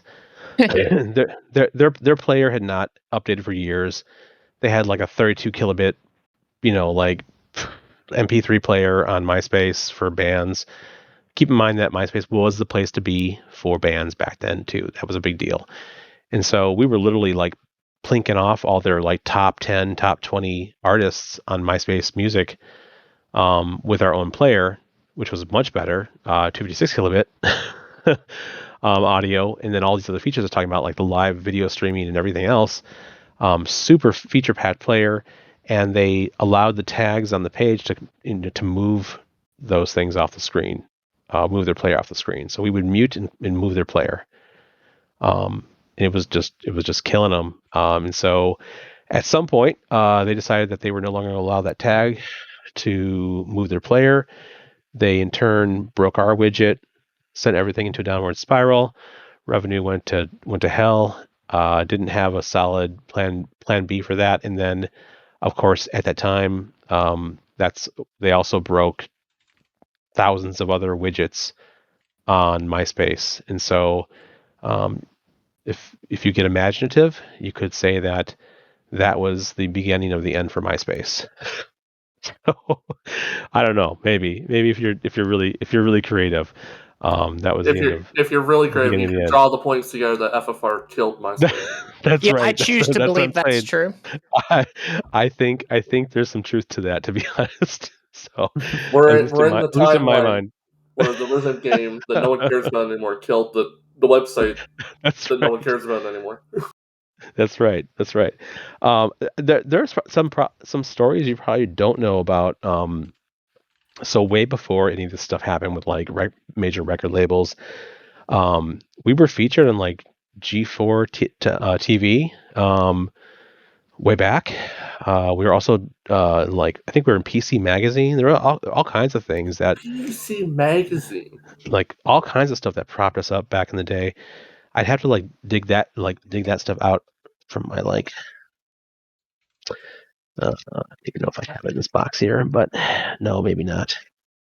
I know I have it somewhere, but not in front of me right now. But yeah, if you scrub the history of the internet, you can probably find an episode on G4.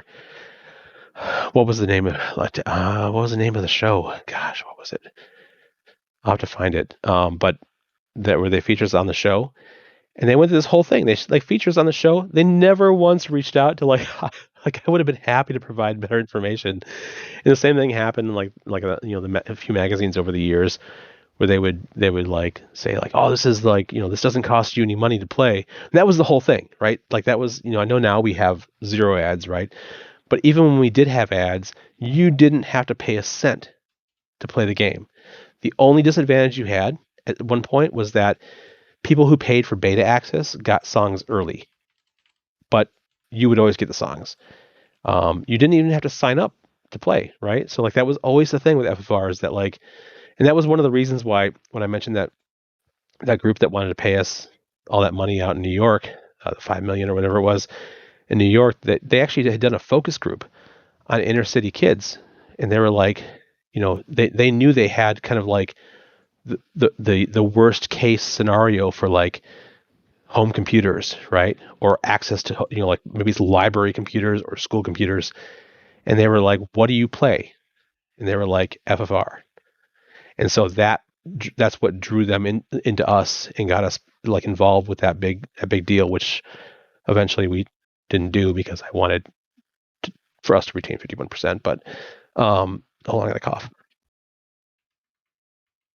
But yeah, I don't know. Crazy times. Super nostalgic. I, for one, have learned a lot. I've only been in this community for a few years now, so all this old FFR lore is mostly news to me. Yeah, this is amazing to hear about for younger players like me and Lights. Some of this is new to me, so. Yeah, like I've been around for a fairly long time, but like the stuff prior to 2008 escapes me. Yeah, let's say like Goldstinger, you and Velocity probably heard a few of these stories like the last, like maybe like, I don't know, like 3 or 4 years ago, somewhere around there. But during our Apex streams. Yeah, during the Apex streams. I know, and I know there'll be 1,000 of the stories I probably won't even remember to talk about right now, but I know there are many out there. I mean, we had a lot of really good years of that. And the other thing is that, like, so I was trying to run a full, like my full time business, which was like post-production work and 3D animation and all that, throughout all of this. And at some point, I just kind of like gave up on that side to go 100% towards FFR. And so there was a point, and I think I knew that point. We were at that point because we started flying people out to Chicago and then just doing compounds where we would have like 10 people in a house and we would all be trying to like figure out what the next move was, or like how, like what are we focusing on for the site, or what are, like we started to actually plan things we were doing. So, Nestle Quick was out there. You would have like, Light Darkness was there. And so many people, like, Jason Key was there and whatnot, obviously for the some of the early on video chat stuff and all that. But that was kind of when we kind of knew, like, okay, we need to give this our effort because it's worth the time. I think that if there are two things that we could have done differently, obviously. So one, if MySpace, when that all went south, if they would have talked to us, I honestly believe we could have replaced their player and done work with them to make their MySpace music actually something that could hold on for a few more years at least. But there could have been a great like cooperation there that just never happened. Like I said, unfortunately, like within that year or a year or two later, MySpace like fell off the face of the earth. Like it was like it crashed hard. The second issue was that we didn't have a good plan B yet, because at the time, Facebook had just come out of like its cocoon, and they had just, they were no longer only for college kids. I don't know if anyone remembers that. It was only for college, right, for a while. And so they had just started allowing for some widgets on Facebook, and we just weren't prepared. It was like 100% in on like MySpace, and so we just weren't prepared to pivot at that point. And so I think if we could have pivoted, it would be, to be honest, yeah. I mean, I don't know. It would have been a much different scenario. I think. I think there would have been many levels of large money involved in there, to be honest. But just we weren't prepared. I wasn't prepared to pivot. I didn't have enough business experience at that point in my life to handle the pivot as well. So for me, it was like I just basically was like mental breakdown, like just crawling under a rock at that point. Had to kind of reinvent myself and learn. Like I feel like if it happened to me now, I'd be like, yeah, I know exactly what to do. I know exactly how to deal with this. I've been a COO for 4 different companies over the span of like 15 years plus now, but back then it was just not like it was just way too much going on, and way too much you call it fame or whatever you want to call it, like low key fame or whatever, and just just pressure. We weren't able, but luckily, even though there was a year that FFR was down, luckily we were able to just to focus back and salvage the site and make sure that got that the community deserves that forever.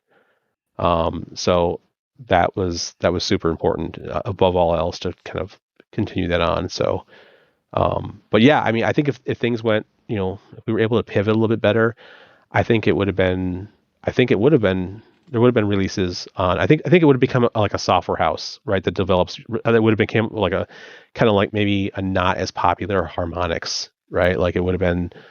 We would have been releasing, software on console, and because we were already barking up that tree, we already had the only thing stopping me from getting spinning up was just that at the time Xbox. So I was talking to the Microsoft reps, and they were like, or the people over there and at Xbox, and they were, basically every iteration, every test that you do for a release is $40,000. And so, forget the amount of time that goes into development, but just for them to test it on the platform. Every revision that you release or that so we were looking like $250,000 all said and done. Oh, then there was obviously like the what do you call them, like the development boxes, the development hardware that you had to buy as well. So yeah, you were in like $250,000 if you wanted to commit to that. So it's like, do you commit like $250,000 to that, or do you commit $250,000 to like getting like flying around the country and getting better connections with record labels and just continuing to or organically grow on the web, right? Right.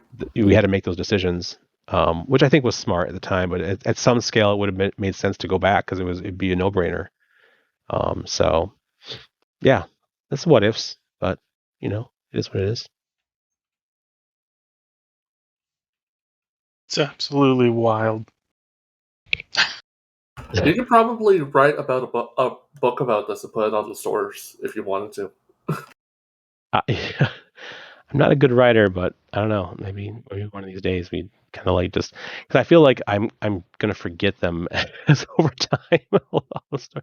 Oh, I just looked back at some of these. Goldstinger, you've posted some of these meetups and whatnot. It's awesome. Yeah, that was just last year, 2023. That is so cool. It's a little bit smaller than usual because it's like right after the mask mandate, pandemic, all that. I think the biggest meetups were like 2019, 2020, which were like double that size. That's awesome. That is really cool.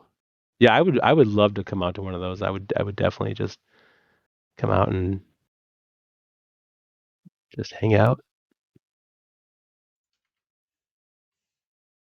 So okay, so I'm looking back at the chat. So why wouldn't you add the BTS stuff? What? What? What? So Genjin 2? BTS. I thought that was just. Oh, it's about the book. Like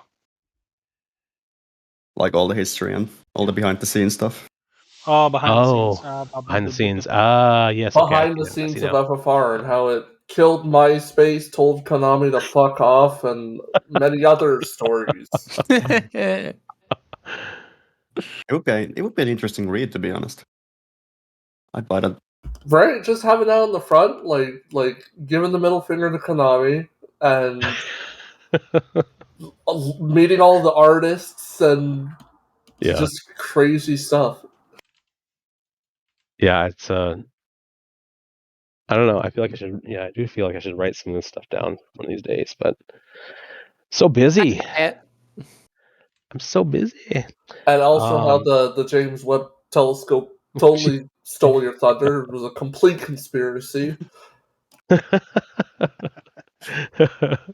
Complete, yes. So nuts. I still can't believe that. How FFR fought the world and won. Won for a short amount of time. BTS, the K-pop group. Yeah, that's what I immediately thought. I was like, "What do you mean BTS? Like, what?" We can't get BTS permission. So the Korea permission systems and oh god, don't really. I'm getting PTSD from. It's bad. Are you getting BTSD? Oh my god. You're one letter off from something very questionable. Well, the way permissions work in Korea, specifically South Korea, they have like a program that involves like creative rights that operates within the government, and so they give you like a discount on management of Creative Commons, at least within South Korea. If you wanted to do it internationally, you have to pay extra for it, and they kind of run it like the IRS or the CRA, or it's like the government. So if you try to get permission from like a K-pop group or any sort of group that's based out of South Korea, you like gotta talk to their freaking government. Sounds like a challenge. Oh, is just feet up front, or we don't talk. It's like that for everyone because they have so many people behind it. See that type of talk there, Goldstinger, is the type of talk that makes me think like, let's try, even just to see if we. I think that was like the spirit of like everything we did back in the day. Was like, like everyone was like, no, you're not going to get permissions. You're not going to do that, right? And so we were just like, yeah, we will. Which would you rather get perms for, Korea or Japan? They have a similar program in Japan as well, but it's like optional. In Korea, it's like standard. This sounds awful. It does sound awful, by the way. Like it sounds. I do not envy even trying to go after that, but like I think in Japan it's called JASRAC. I do not know the whole acronym. It's just JASRAC. Wow. In Korea, it's like Kenon Dengov. Jeez. Well, maybe fly out to South Korea. I don't know. Would be a fun little weekend trip. Just get blanket permission. Use whatever, anything out of South Korea.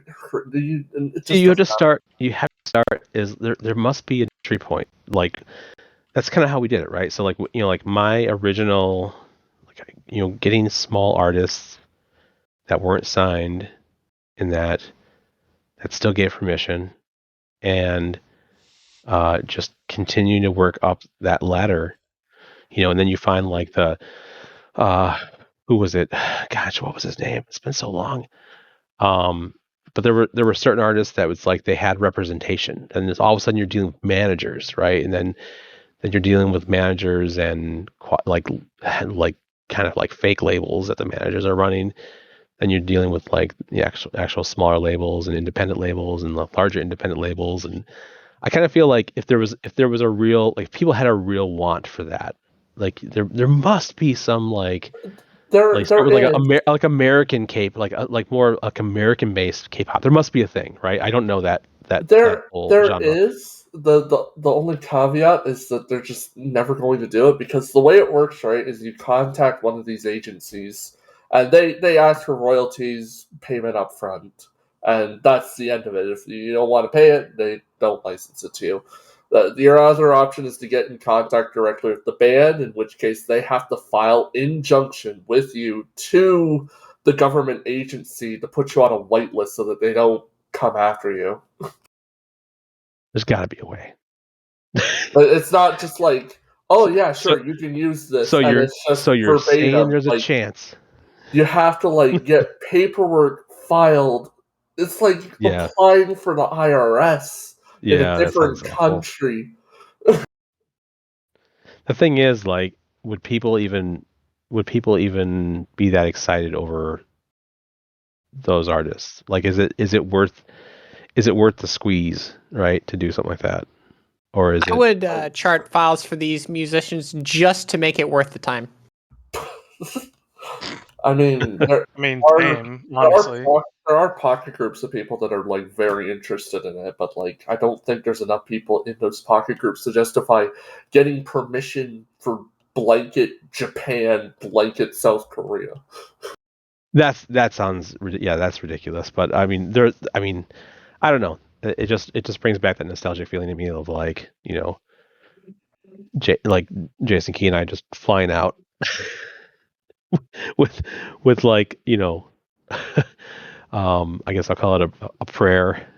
Like we're just like, we're just gonna show up and we're gonna say and convince them. And I don't know. There's always, it's interesting because, like, I don't know, there's a lot of ways in on these things, but I don't know. I think the world's changed too, right? So like a lot of this stuff has changed over the past 15, 20 years or whatever.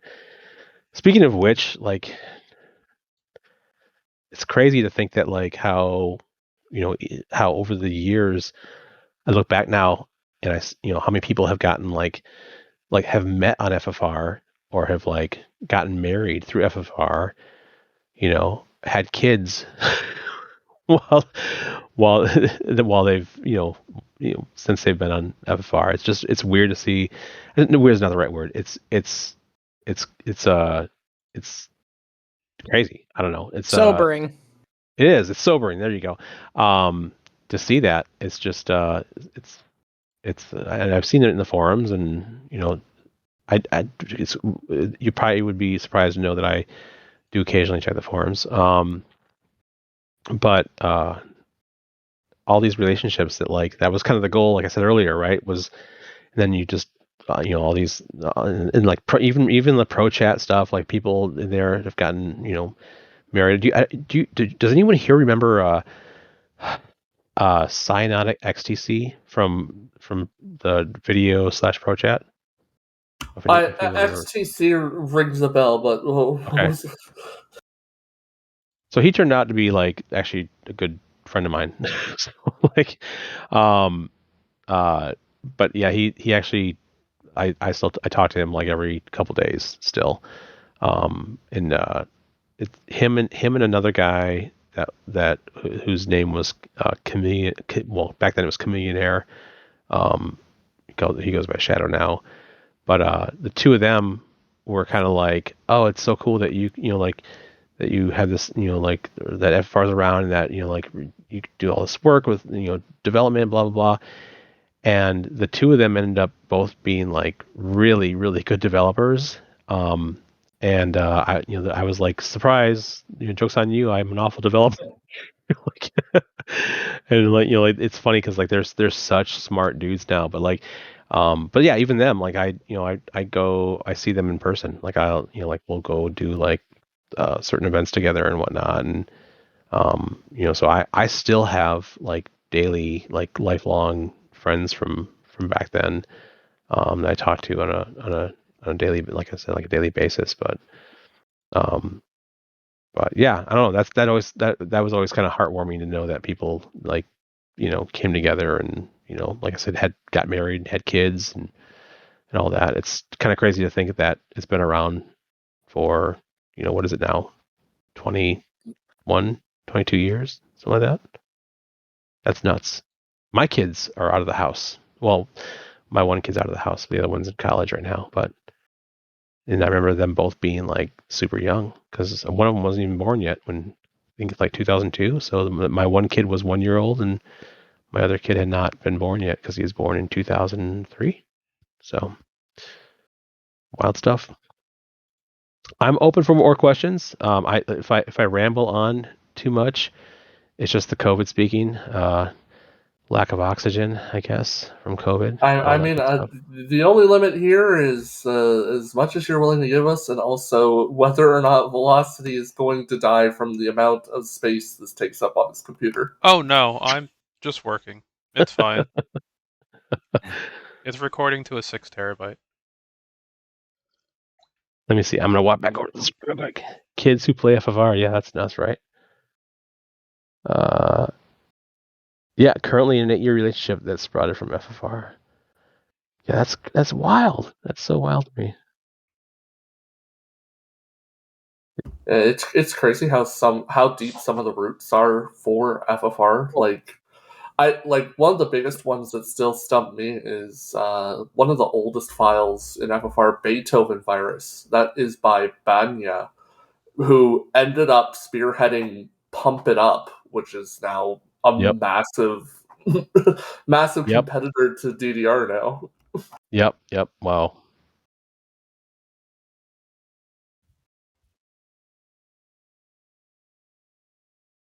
Look into the comments here real quick. Storm 2 set up FFR as its own country.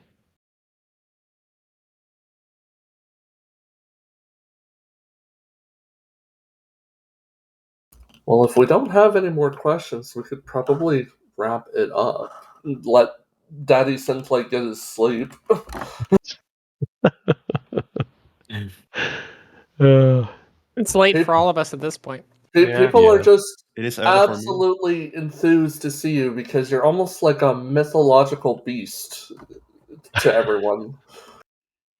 Just a dude trying to be a good dad and trying to make people money. How does it feel now that your account on FFR is 21.2 years old? That's nuts too. I cannot believe that.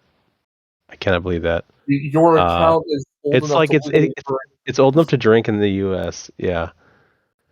So it's been able to go to war for a long time, but it's just now able to drink, which is cool, I guess. Yeah, and I don't know if I told you guys, but like, yeah, my full-time job now is I help companies scale. That's what I do. So most recently I joined a hosting company to help them close private equity. So and then helping them kind of navigate that private equity to become larger companies and kind of get off the ground. So which I wish I had those skills back then. I didn't go to school for this. I just kind of learned these things over the years and through trial and error and stuff. But yeah, that's what I do. So I'm a COO, but I thrive particularly well in let's call them like 30-person companies, and then trying to scale them up to like 100-person companies or more. That's my job. And It sounds like a fun job. It is because so like you basically take situations where people have kind of grown, like you have a company that maybe has grown out of a sole proprietorship, and they've become they're real close knit. The morale is really good, and they're trying to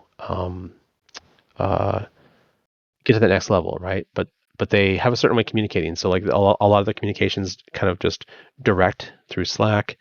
They don't have a lot of processes. They don't have a lot of like and simply processes in order to get them to that next level. And so, my job as COO is to come in there and help them prepare for those things. Like I'm in charge of rebuilding account management teams or creating account management teams, creating the playbooks, the blueprints for all those things, the battle cards for those things, and then bringing the right players around that, because a lot of times you have like a CEO or just current leadership, and they don't know what they don't know, and when they admit that, then we can help get those things in line really quick and do really good things.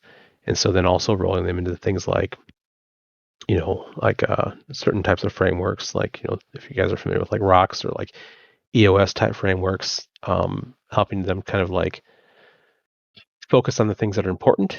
And it's hard. I think it's hard when young companies are just forming, that they oftentimes will focus on they almost micromanage. Like the CEO is trying to sell that small little plan, like trying to get every little client. And it's like, your value is thinking for the rest of the company, and how are you going to get them there, right? So like I literally will like put blinders on everyone and be like, okay, this hour every week, this day, or every week on this same day every week, we're going to talk about the things that are the absolute most important things to solve, and we're going to solve them in this conversation, right?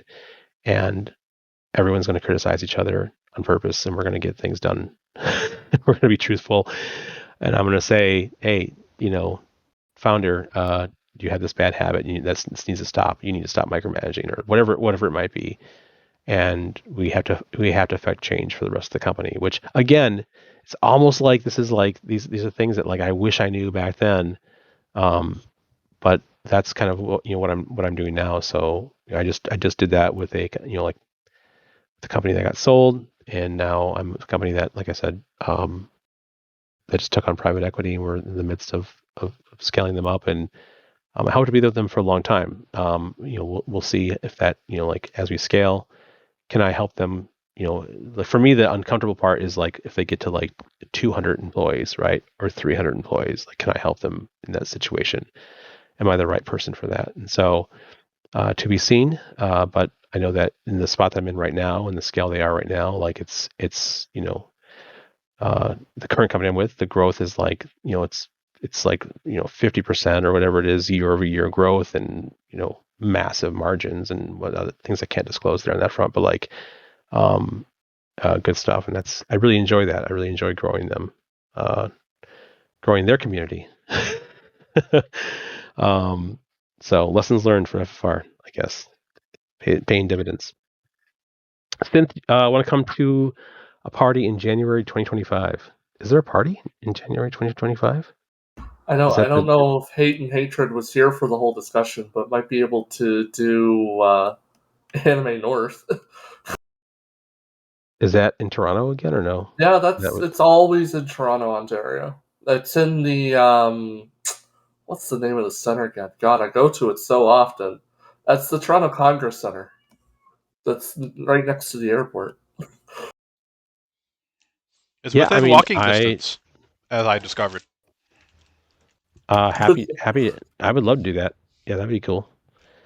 Yeah, I mean, I'm up for anything. Like as long as it doesn't conflict with like another flight somewhere else, I can always happy to come out.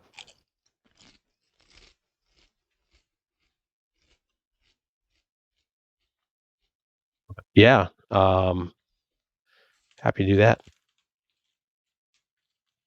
I would also be happy to jump on another chat one night if you guys want. I mean, for me, it's how I am at this point, like like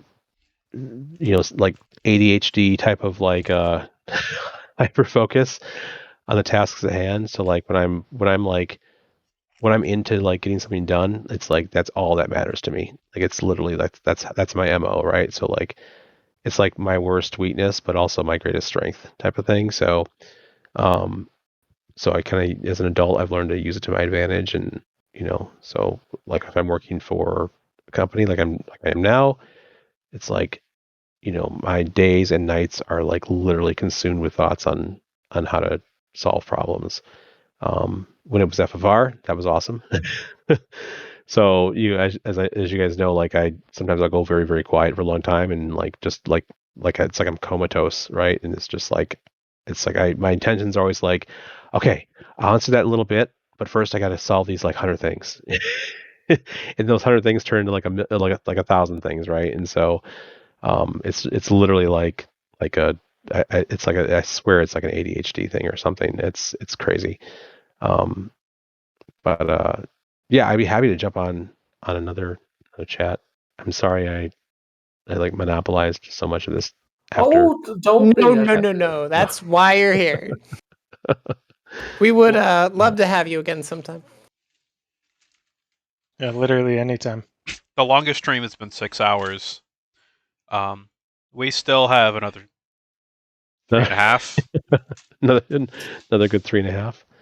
I mean, yeah. I mean, I guess I'd say like if anyone else has any other. Oh, you know what? I get this a lot. This has been a number one question in PMs and just in general I see, and I'm sure this has been answered. But like people, so the running joke was like no one knows what Synthlight looks like, and that was never a secret. It was just like a running joke that we just kind of kept. You can easily go to like. We all know the answer to that. The old man that's last posted. That's what I was gonna say. So people will say like, "Oh my gosh, you are so old!" Like that. I can't believe that you made FFR and you were like 70 years old, and it's like that's not true at all. You're at least 100 now. So at least 100, yeah, I'm at least 100 now.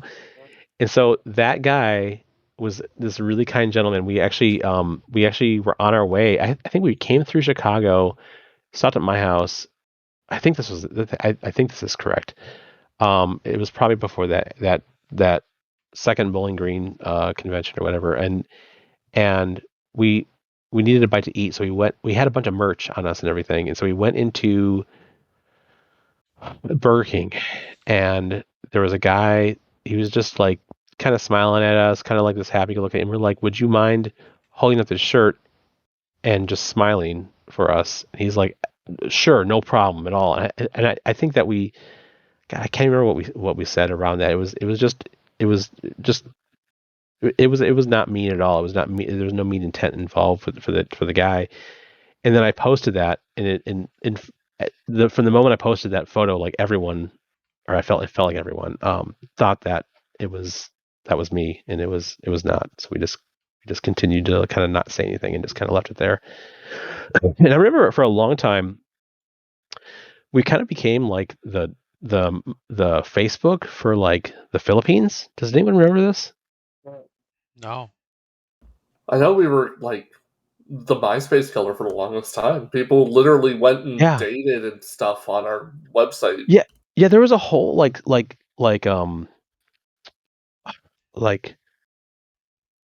just group of people that had nothing to do with anything FFR, but they utilized the profiles. Well, yeah, it was like families and stuff. And there was something going on in the Philippines where they either couldn't reach Facebook or MySpace or something like that. And there was a whole like thousands of individuals, if not more than that, probably more than that, from the Philippines that were like entire families and friends and, colleagues and whatnot that were utilizing our forums as their main, social media at the time. I guess you could say that Facebook was not like open enough yet still then. So maybe just the MySpace or whatever, that and GeoCities and all that stuff that was around back then. But I remember that pretty prominently. Just like I would just browse through like profiles randomly, and you'd see all these like people from the Philippines customizing stuff, and I was like, wow, that's pretty cool.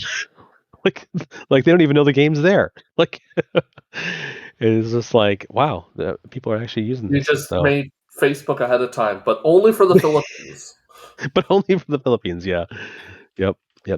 Oddly enough, my sister lives in the Philippines now. She's been living there for like 5 years.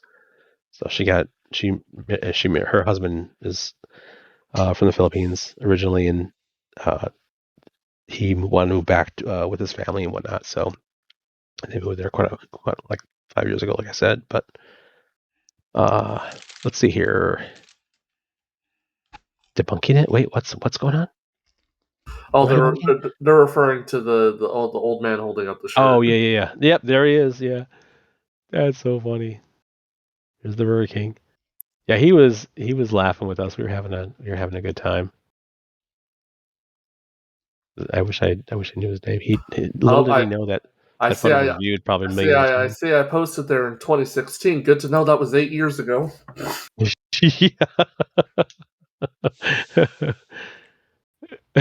Except my hands. I want those.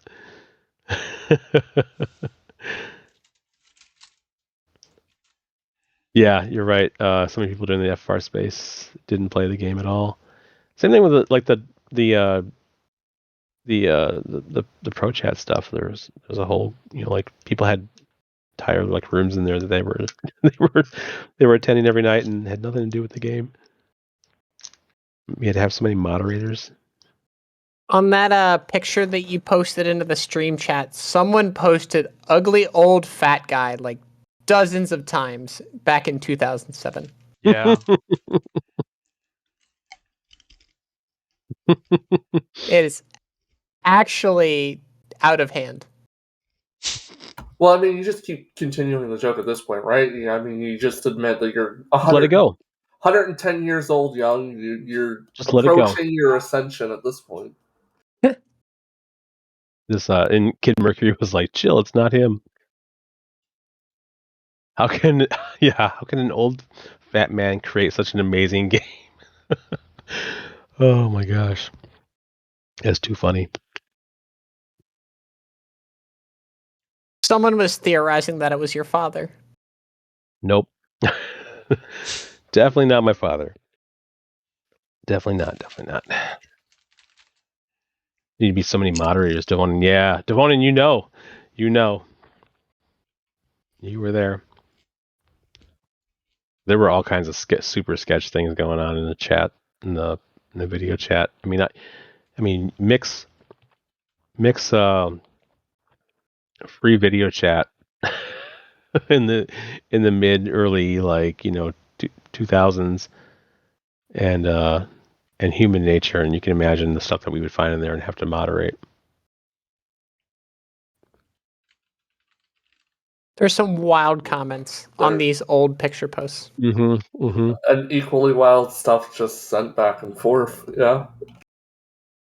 It was very, very Wild West. The profiles and the whole messaging, like private messaging, because it was very hard to moderate to begin with. It was easier to moderate forums. It was Wild West.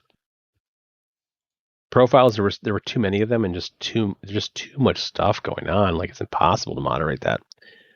And I'd say that the profiles are going to be, those are more like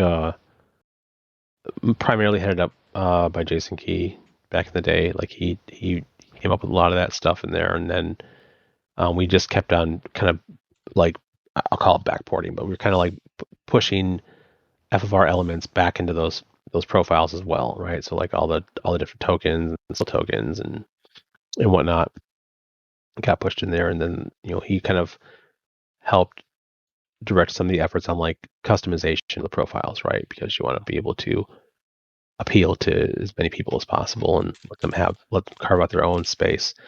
One of the best things I thought that we did was allowing each game you play to be automatically recorded with no limits, and then allowing people to kind of link back to that game, right? And that gave you could do the playback, and it didn't really take. I mean, it wasn't a whole lot of resources to do so, because when it was a Flash application, you just have to be able to store the records and have the record, have the storage.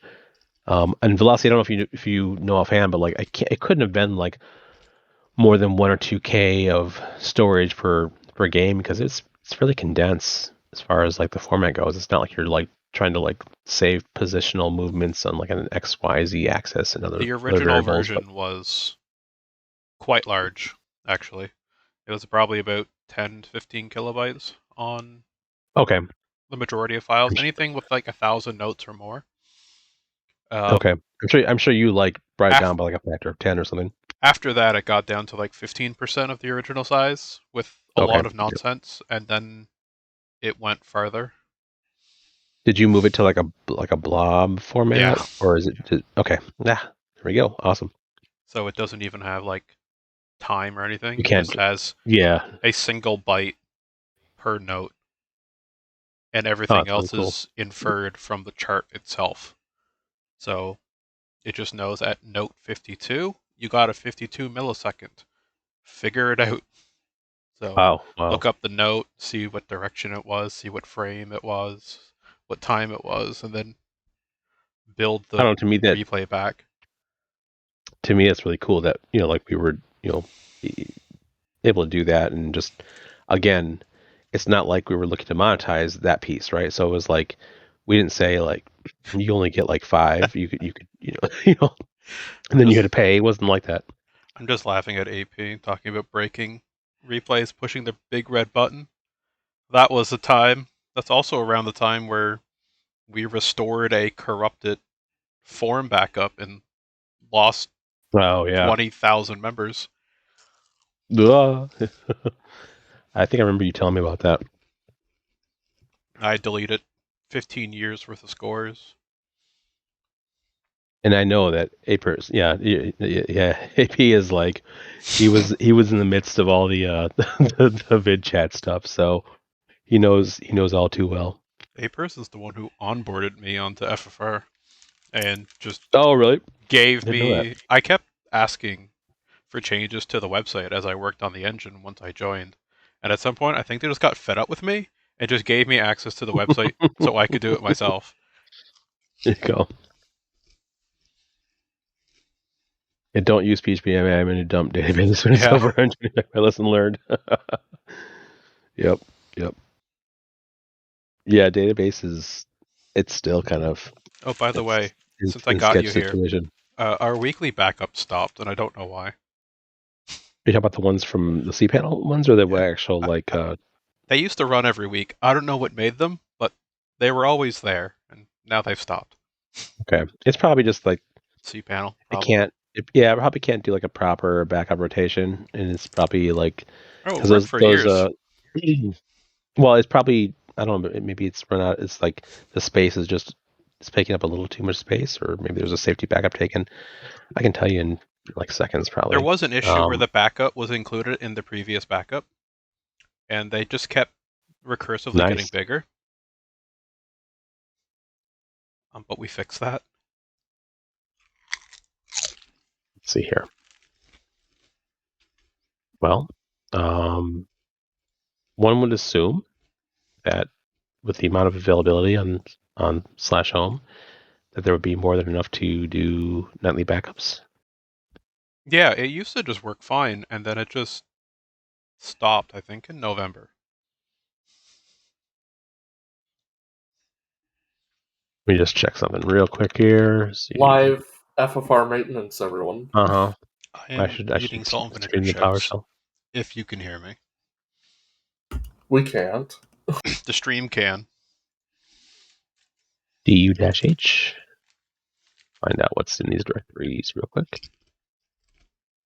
Yeah, that's really weird. So there's a snapshot from 7/2/2023. That's 68 gigs. But then there's the weekly folder, right? That does the rotations. Yep. But I don't know why.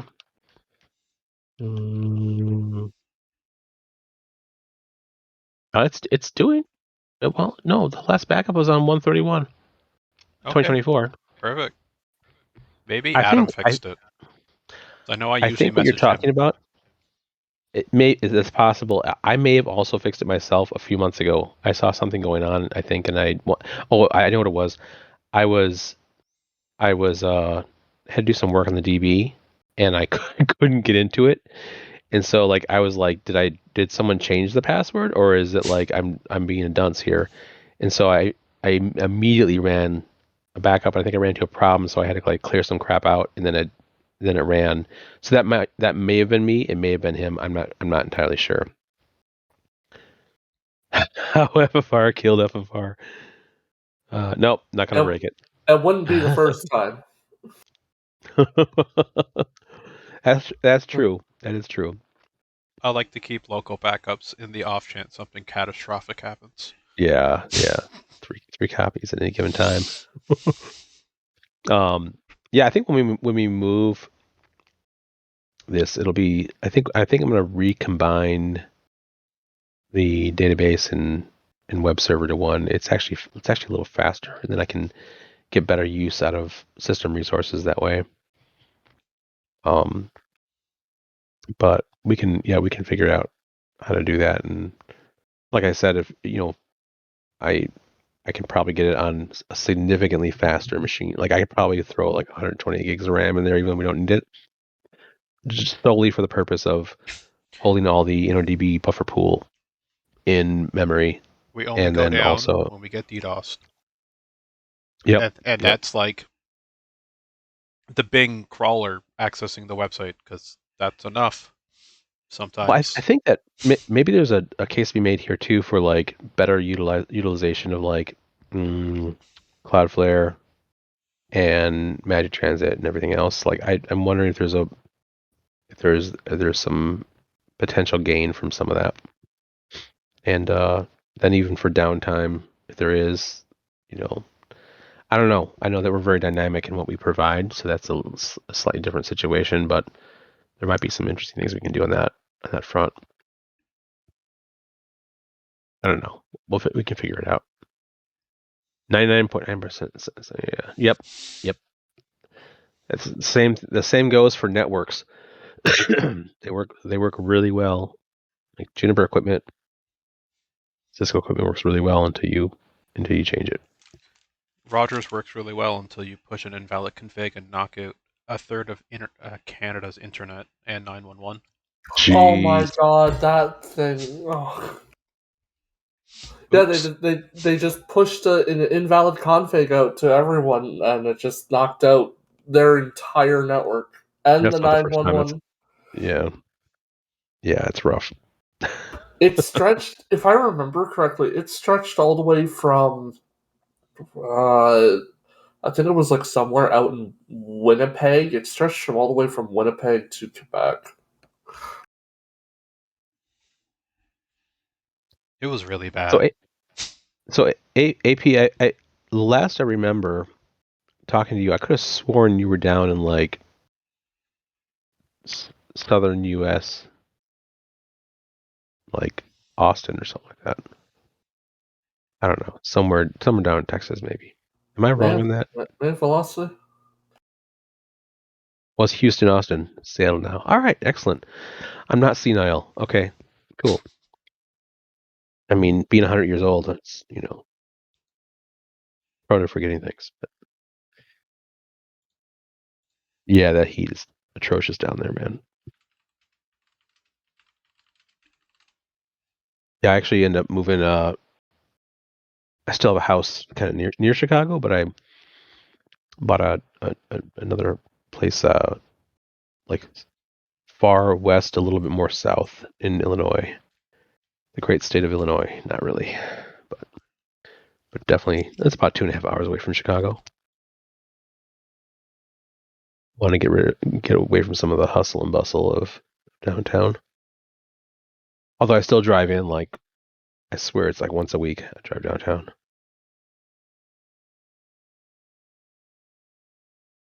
100 years old is young in the grand scheme of things. Yeah, man, it's after, like, I don't know, I think that for me at least, this is my perspective on it, is that working downtown Chicago for so many years, it's great if you're like in that mode where you're trying to hop from like job to job, and you're trying to make those like vertical move, right? But after a while, man, it does get really tiresome for sure. Besides, I don't everyone know was how you have the energy to do half of what you do. It's harder every year. Yeah, I went through a period of time where like, so, where I was like, so when I was younger, a lot younger, I was like, it was locally sponsored by Vision Streetwear as a skateboarder, and this is my like teen years, so I was very active, and I got to the point where it's like when I was going to Columbia College Chicago for like art stuff, and basically, if I'm trying to string together my my events here from my memory, eventually like my ankles gave out. I couldn't skate any longer, and so I started riding like vert and street on like rollerblade, like downstairs and like half pipes and stuff like that. And then my knees started like getting dislocated all the time, and so I eventually just focused on my work, right, which was like all the post production stuff and whatnot. And I like sat behind the desk forever. And I remember, I don't know if anyone remembers this story at all, but I actually had my first kidney stone while I was working on FFR like 3 a.m. one night. It's awful. But the long of this, the short story here is that I got to the point where like I just stopped. Like it was all about work, and like my body was just like I was constantly getting sick. I was like gaining weight like every year, and I finally got to the point in like I want to say it was like 2017, maybe 2016 or 17, where I just changed all of that. Like I went from I lost and I wasn't like, I mean, I was technically obese, I guess you could say. Like I was like a 6'1" and like 280 pounds, but that was like classified as obese. But lost 100 pounds, went down like literally 100 pounds, changed the way I ate, changed my activity level. Like at the time, my knees were just, I couldn't like bend down that well. And that's age 2, right? But like that, I feel like that saved like for me, like and of course I'm still in business and everything, but like I was back then, but that changed my energy levels. Like it transformed them like completely. Like getting off of like sugars and like heavy carbohydrates, like processed, like like crappy like high fructose corn syrup breads, infused breads that we have.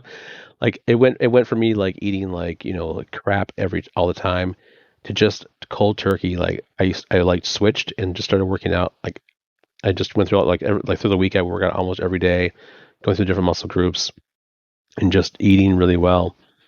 And it I felt like it erased all the years. Like it like honestly, like the energy level is like 20 years old, right? Just I feel like just through eating right, it was a big deal. And I remember like the struggle of that was that like every year that I went from like this ideal of me being like a skateboard, right, to like where I was, I would every time I would eat something that I shouldn't, I was like, okay, well after this I'm not going to eat poorly anymore. And it was always like this procrastination, right? And there was nothing like, and there's like nothing that can make anyone make those changes. I just had to get there to a point for myself, and I eventually was like, it was like cold turkey, and I just decided it was like not gonna like for me, like I talked earlier about like how like I don't smoke and I don't do drugs, I don't drink, none of that stuff. That was like something that I like decided early on in my life I was never going to do. And it was kind of like I had to get to this point where it was like I'm just deciding I'm not going to do this anymore. I'm not going to eat like crap anymore. And I knew that if I I had like high blood pressure and all that crap, and I knew that if I didn't, it was just going to be like, okay, am I going to have a heart attack at like 40, and then or like am I going to die at 50 or whatever? And so made that change, and like it is like I'm telling you, like it's crazy. And there's like there's no advice I can give other than like if anyone ever is looking for advice, I really can't give it on that front because I tried everything to be healthy, but with the stress of everything that's going on, whether you call that FFR, you call that business, whatever it is, health always takes a backseat to things that are a necessity in life to get through, and so it's something that I've held on to this day, and there's a side story in there. I became, I don't know if Velocity, I don't know if I shared this with you, or Goldstein, I don't know if I shared this with you, but I became this weird, like regionally well-known, like quasi celebrity airsofter. Did I tell you guys about this? I was going to ask when your next YouTube video about that was, but there's never been a good segue to that. Yeah. Well, I mean, you guys know me at this point, right? So like as far as like I really like if I do something, I like want to do it really well. So this was back in like 2013. No, it wasn't that long. No, it wasn't that early. 14. Probably 2014. Maybe 2013. My kid was like, I don't know, 8 years old or whatever he was. He's like, Dad, really want an airsoft pistol. He's like, they're so cool. And I'm like, dude, you're gonna shoot your eye out, like that type of response. And he's like, no, like you can go places and you can shoot targets. And I'm like, what do you mean? I'm like, paintball? Like, is this like paintball? And so I started looking it up. I was like, wow, okay, we got fields around here, we got open plays, there's all kinds of events that are going on and whatnot. And so I remember the first day I brought him on a Sunday, and the ref, who was this old sergeant guy, he was like, it's like, hey Dad, he's like, put on this vest, come out here, on these safety glasses, you're gonna watch. And he's like, next weekend I expect you to be on the field. And I was like, no, I'm like, I got too much going on in my life. I can't be doing this. And sure as shit, like next week I had all the fucking gear and swearing, but like I had all the stuff, and but just was like, this is not me. Like I'm not like really like military. That's not what I would describe myself as. But or into that whole thing. But I was like, this seems interesting. This is like a challenge. So went out there and played my heart out. and I was just like, I'm gonna dive for everything. I'm gonna just be like, I'm just going for it. I'm like, like just breaching with like authority and just just getting into it. And before I knew it, so I started, because I had that video background, I started like recording stuff and editing stuff, and then like I would get kids that would come out to these fields and they'd be like, "Oh man, you're this guy, blah blah blah." And so then after a while, I had like the event organizers would invite me out, and I'd do like photo ops or whatever with people, and just kind of ran with it. And it's interesting because they have no idea that and what I do for a job in real life, it's like doesn't matter, right? You're like and then I got involved with like the Chicago Airsoft Association, which is like, I don't know, like 400 members, and was like I became rookie of the year in that year that I joined. And we would legit like rent out like closed down factories. Like we would rent out like malls in Wisconsin. A lot of Chinese companies buying malls, and like they're eager to like make any type of side money they can. So we'd rent them out, and then we would have legit insurance. We do the same thing with like dog food factories and just old factories that have closed down.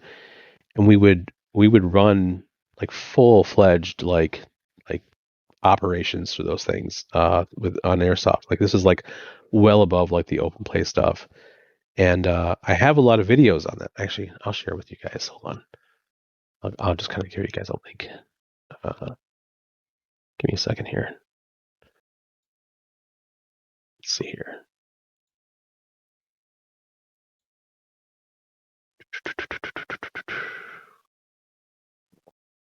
Let's see. Find something that would be somewhat entertaining. I don't know. Oh, look, I still have a couple hundred subscribers. Yeah, you guys can look through this if you want. I'll give you kind of a. So you have an entire YouTube channel about this? Yeah. It's weird though. So like, here, let me.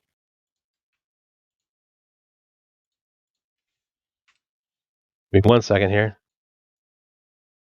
And so all the video you see in these is from my like head cam and stuff. So share. Let's just start it here so that it's not too boring. There.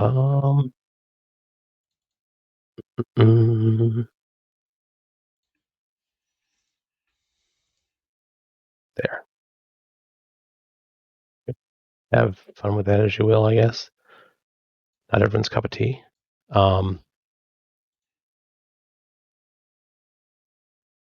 So yeah, we rent out like big, like you'll see in some of those videos. Some of it's open play, a lot of it's open play. And like local paintball fields that are it's like geared towards airsoft though.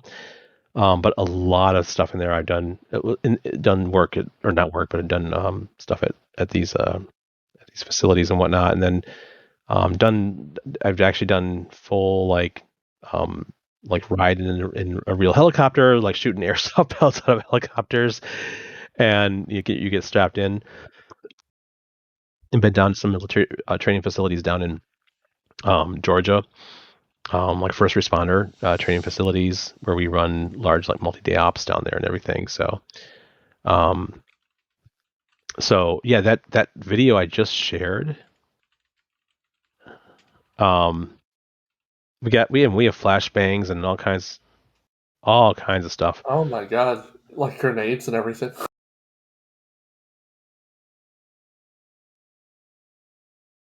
I remember on some of these, so that's actually at a place in Illinois right there. That video. There's actually a lot of videos out there if you look at the channel.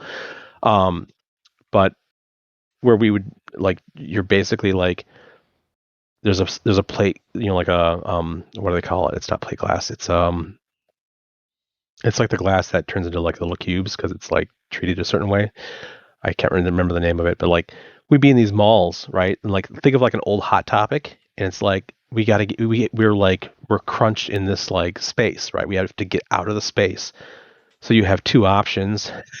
You can either throw a chair through the window, and because like the companies that own them, that they're going to demolish them anyway, right? So you throw, or you bust down the drywall, and just like you like take a different route through the back of the mall somewhere. A lot of people use we have like night vision crap, so like there's like a lot like legitimate and so I run a lot of like HSGI like real steel gear. So it lands somewhere in like in like real adrenaline mixed with LARPing, but like these BBs are flying 400 and between 400 and 500 feet per second, so they'll draw blood if they hit you within let's call it like 20 feet. If it's they travel up to maybe let's say a football field length, and don't really hurt at that level, but yeah, maybe this is something you guys didn't know about me. Maybe learn something new. I've learned so many new things about you today. It's unreal. Something kind of weird about me I thought I'd share. And then if you go through some of those videos, there's some nut stuff in there. They're also, so like I also do a lot of like actually if you look at this video here, let me just find it real quick.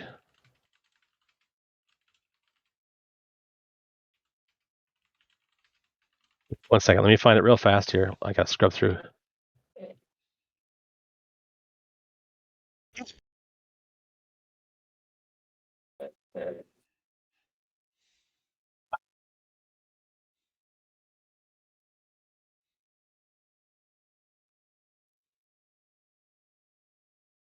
If you listen to this, so like I don't yell a lot, but like in these games I yell a lot, just to motivate people and get them moving. This clip here, we were trying to make our way towards a certain direction in this mall, and if you look at these the frames here, you're gonna see all kinds of there's broken glass everywhere, but you'll recognize my voice. If you look at this, I have like a point in time little clip here. So give me a second. Let me just grab it real quick. Gotta go back to that. Yeah, there we go.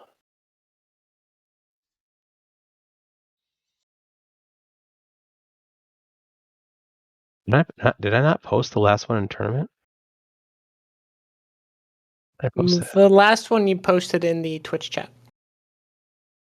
Oh, I'm sorry. Okay. Like, where did I go?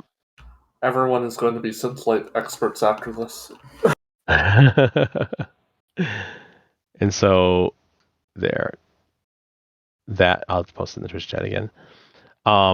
Yeah, you'll recognize my voice. You'll hear my voice in there. But like, we were just trying to get over to this other room, and like, we just couldn't get. And there was like, it went kind of like down another like a area in the mall there, and so just trying to get people organized and get them through, right? But I don't know.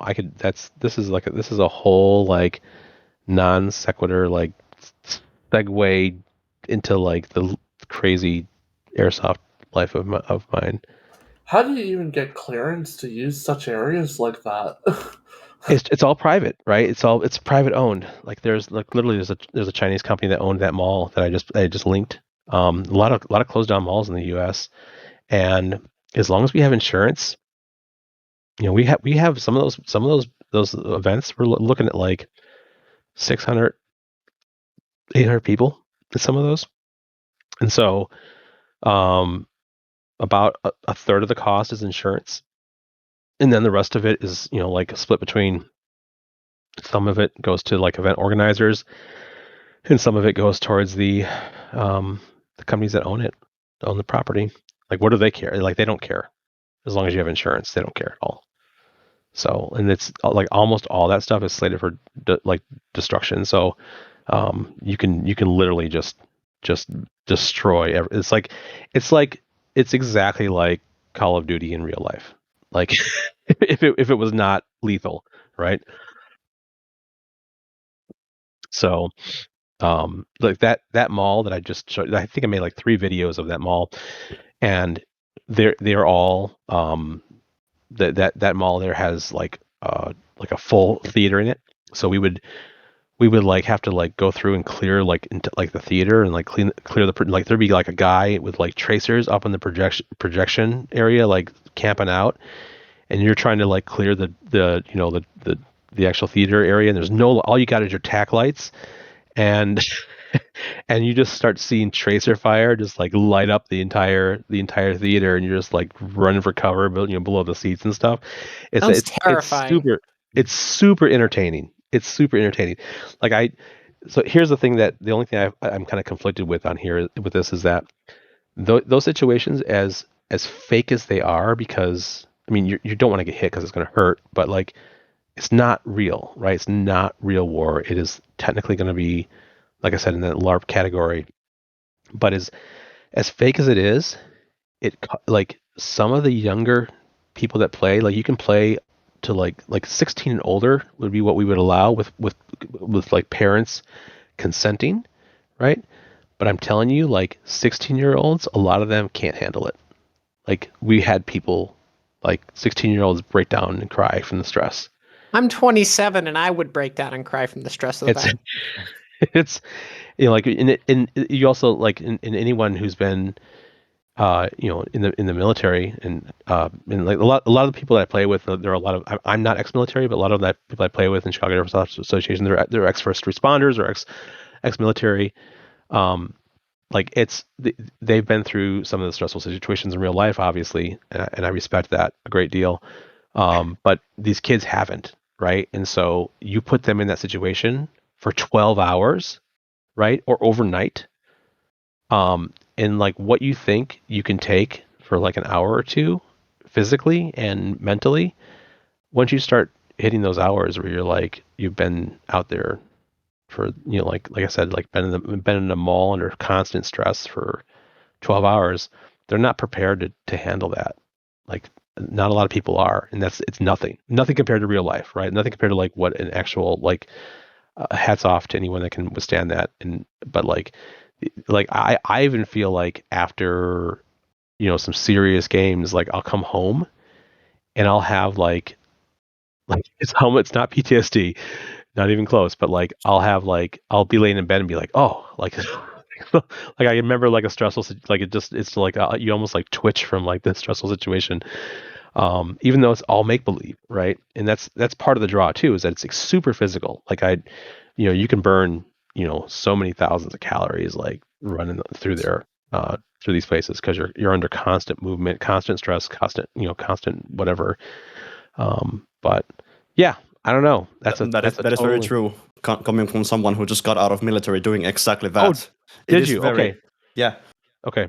I went through military police training, and we did exactly the things that you were showing in these videos, clearing like large areas, urban areas. Wow. Yeah, my hats off to you, man. That's. Yeah. Was that through?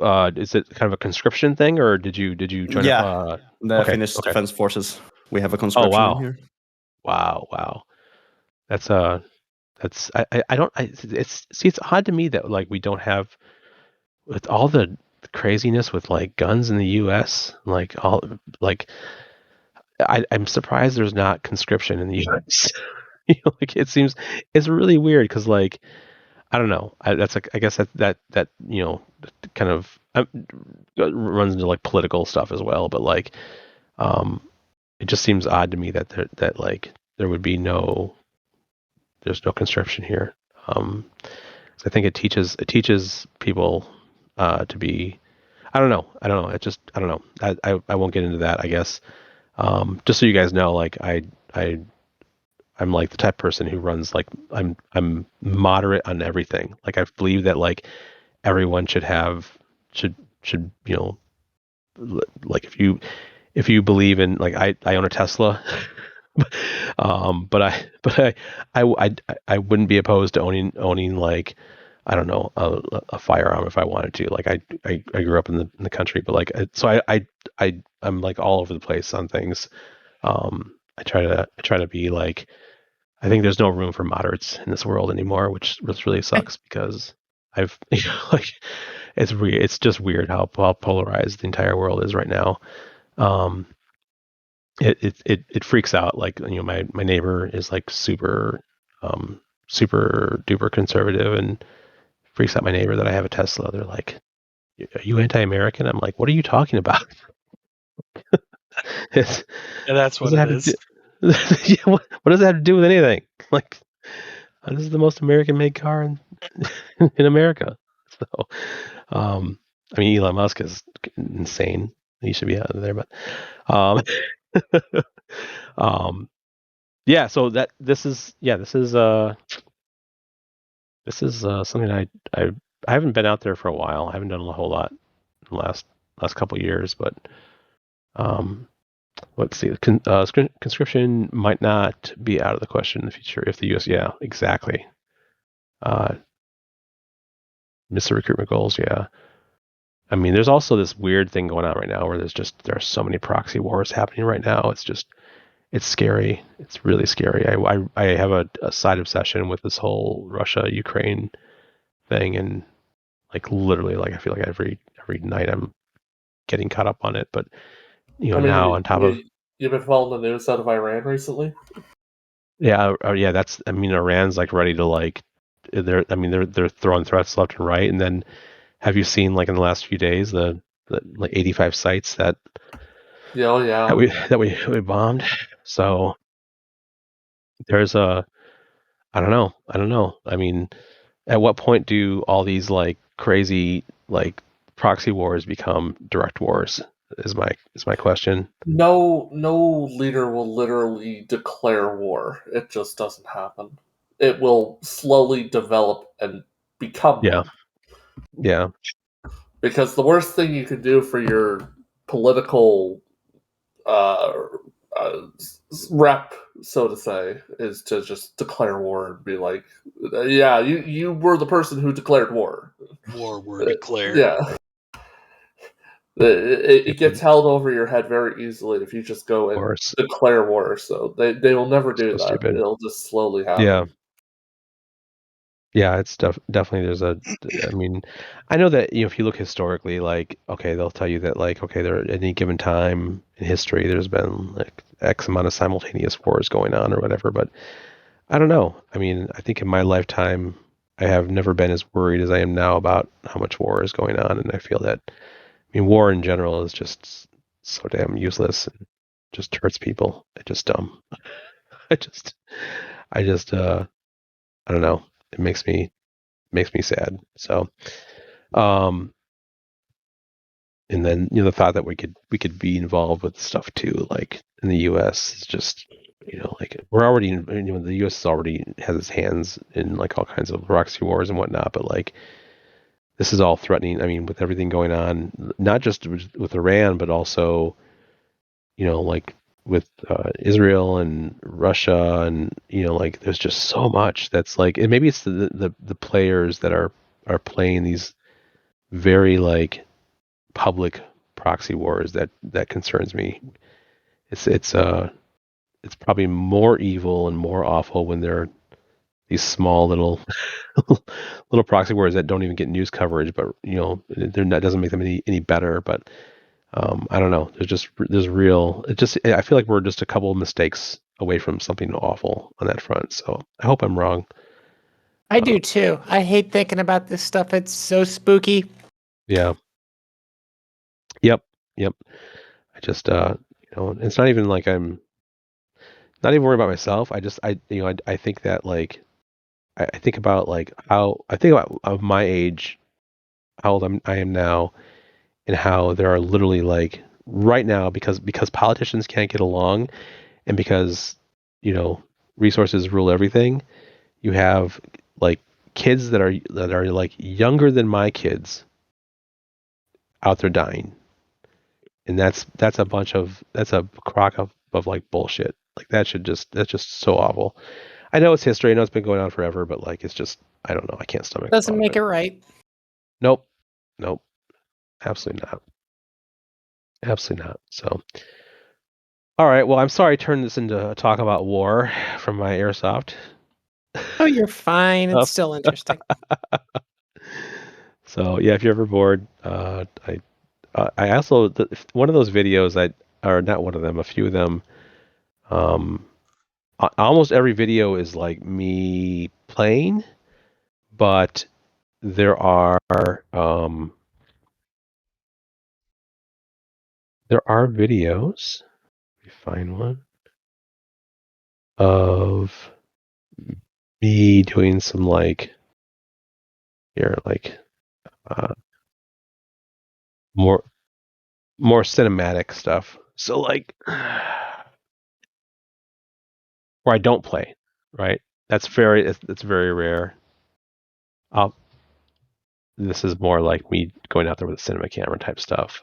Let me just paste this one last one. I promise I will talk no more about this.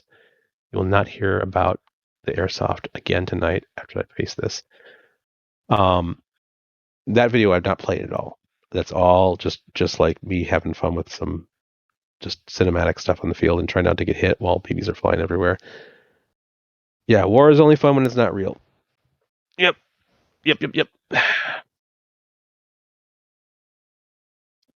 2026, the FFR meeting ends up being military training with Synthlight. Yep. No, it would not. It would not. You edited this video? Yeah, I shot it and edited it. It's just like it's not from the head cam. It's just I have a Blackmagic cinema camera that I use for, and then like all the gimbal crap and everything. So It looks good. Go out and I try to like have fun with the editing, try to have fun with the videography on it and stuff, and then the artist, true to form, the artist that is in the audio there, that is I got his permission to use his song. Nice. Even though it's not FFR, right? So, it is his artist by the name of Nate, something or other. He's a like a southern hip hop dude. Let me find his. I don't know if you guys even care, but I'm gonna find his page. We should put him on FFR. Nate Rose. Yeah, let's do it. I would step that.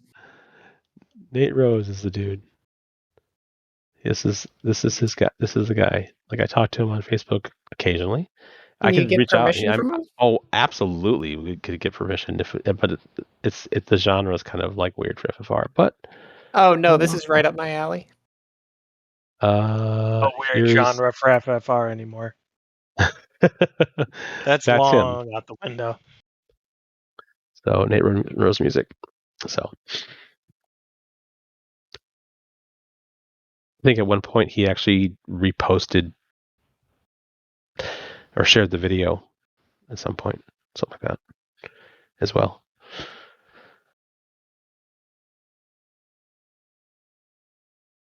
"2024, it can become a dump file."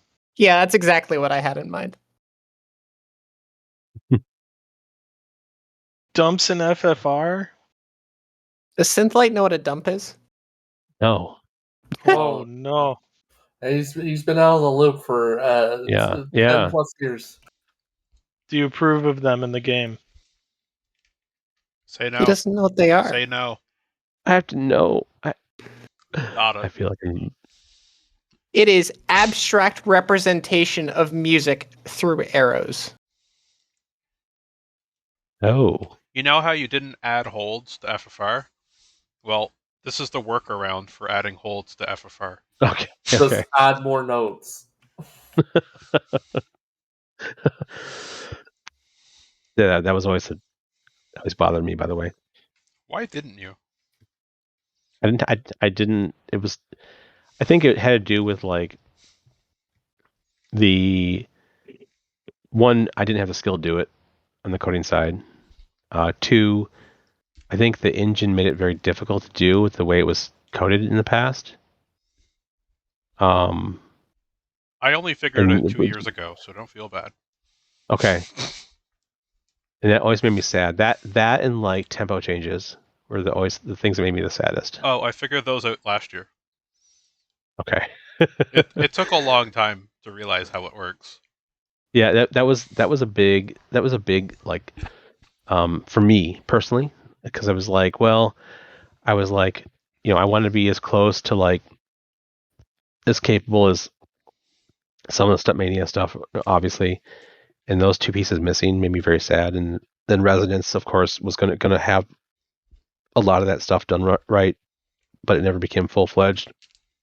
And then, it was just kind of something that, and it was kind of not a priority too for in a lot of ways, just because other things were priority. But like I said, I definitely did not have the skill set for that. That was not even, I was not even close. And yeah. So are there levels that have those things incorporated now to them? Like, can you see physical like tempo changes in the arrows? Nothing yet. I usually do it.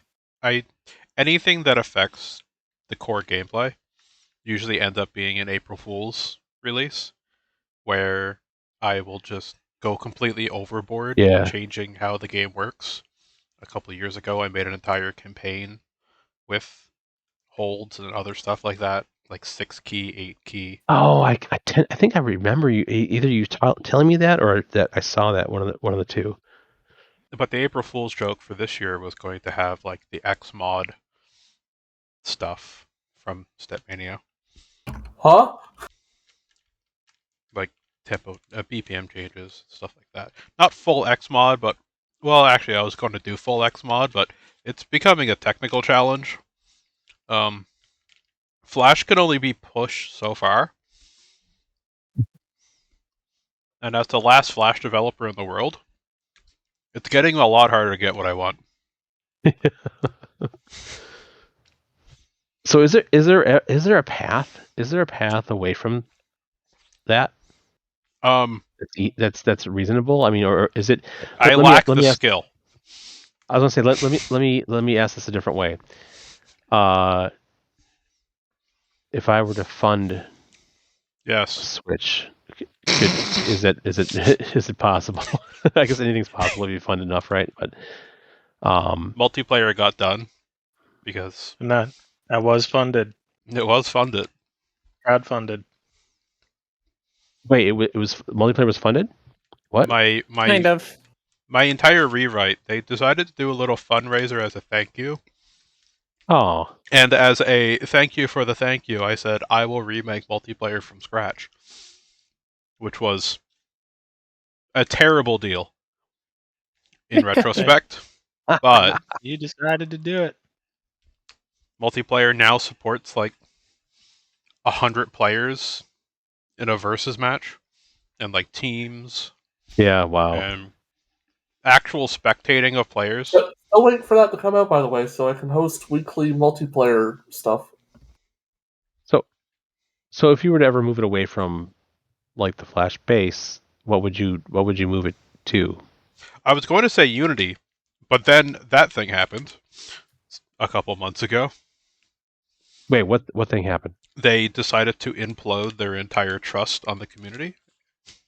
Oh, I have not heard about this. I don't know if I want to. It'll probably make me upset. They changed their price models without changing like their original terms of agreement around it. So they were going to retroactively impose price model changes to everyone that already bought like all of their stuff for it. Haven't they learned from history that never works well? Like didn't like Wondershare do this or something, or like whatever that video, the cheap editing program was? A lot of companies have done this. They got blasted hard on Twitter, and then they tried to like, instead of rolling it back to discuss more of it, they were like, we talked about it and decided that we weren't clear enough, and then added more clarity instead. And they're like, no, you were clear enough. We don't want this. And they started just getting even more angry.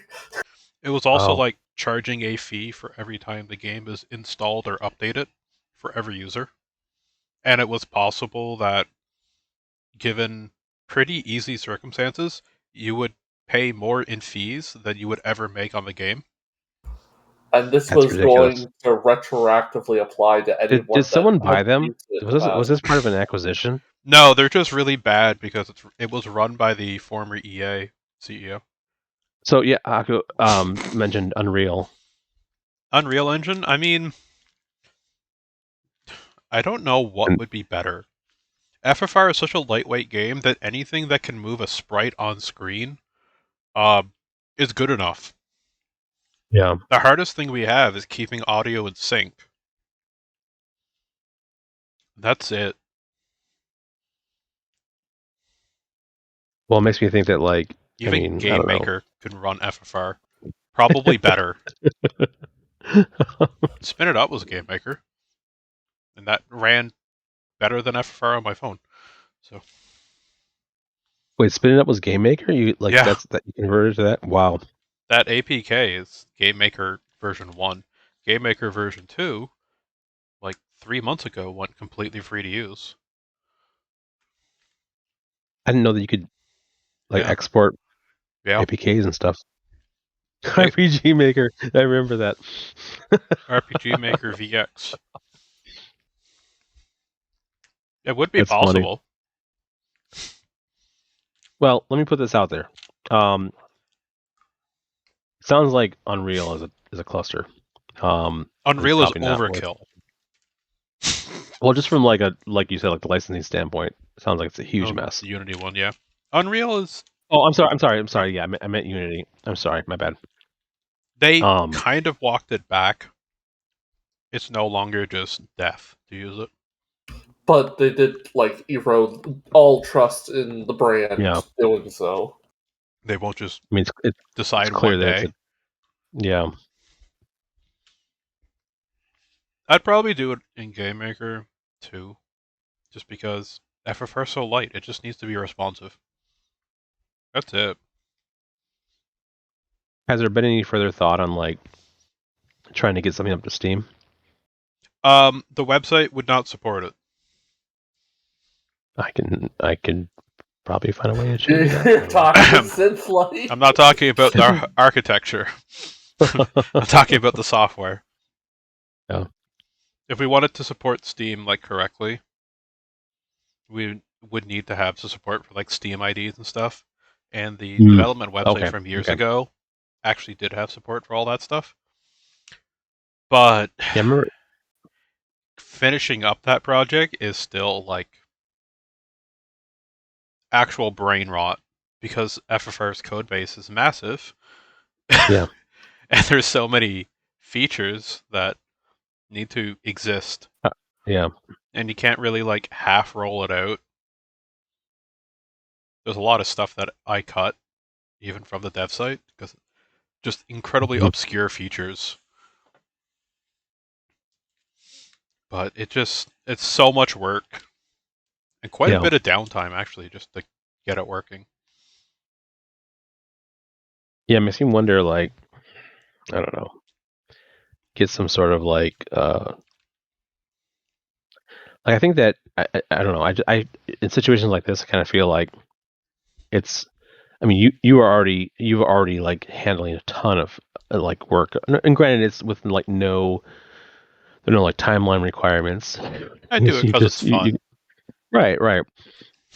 But it makes me think that if we have a plan, there's a potential to take some maybe what it is maybe it's not just maybe you treat it as kind of like we treated the whole the MySpace thing, you have a separate version of FFR that is still FFR that if it needs to survive, if it's surviving on from a Steam perspective, it gets the right development, then that becomes all right, we contract out for that, we contract for the development, but it has to be something, it has to somehow, there has to be some sort of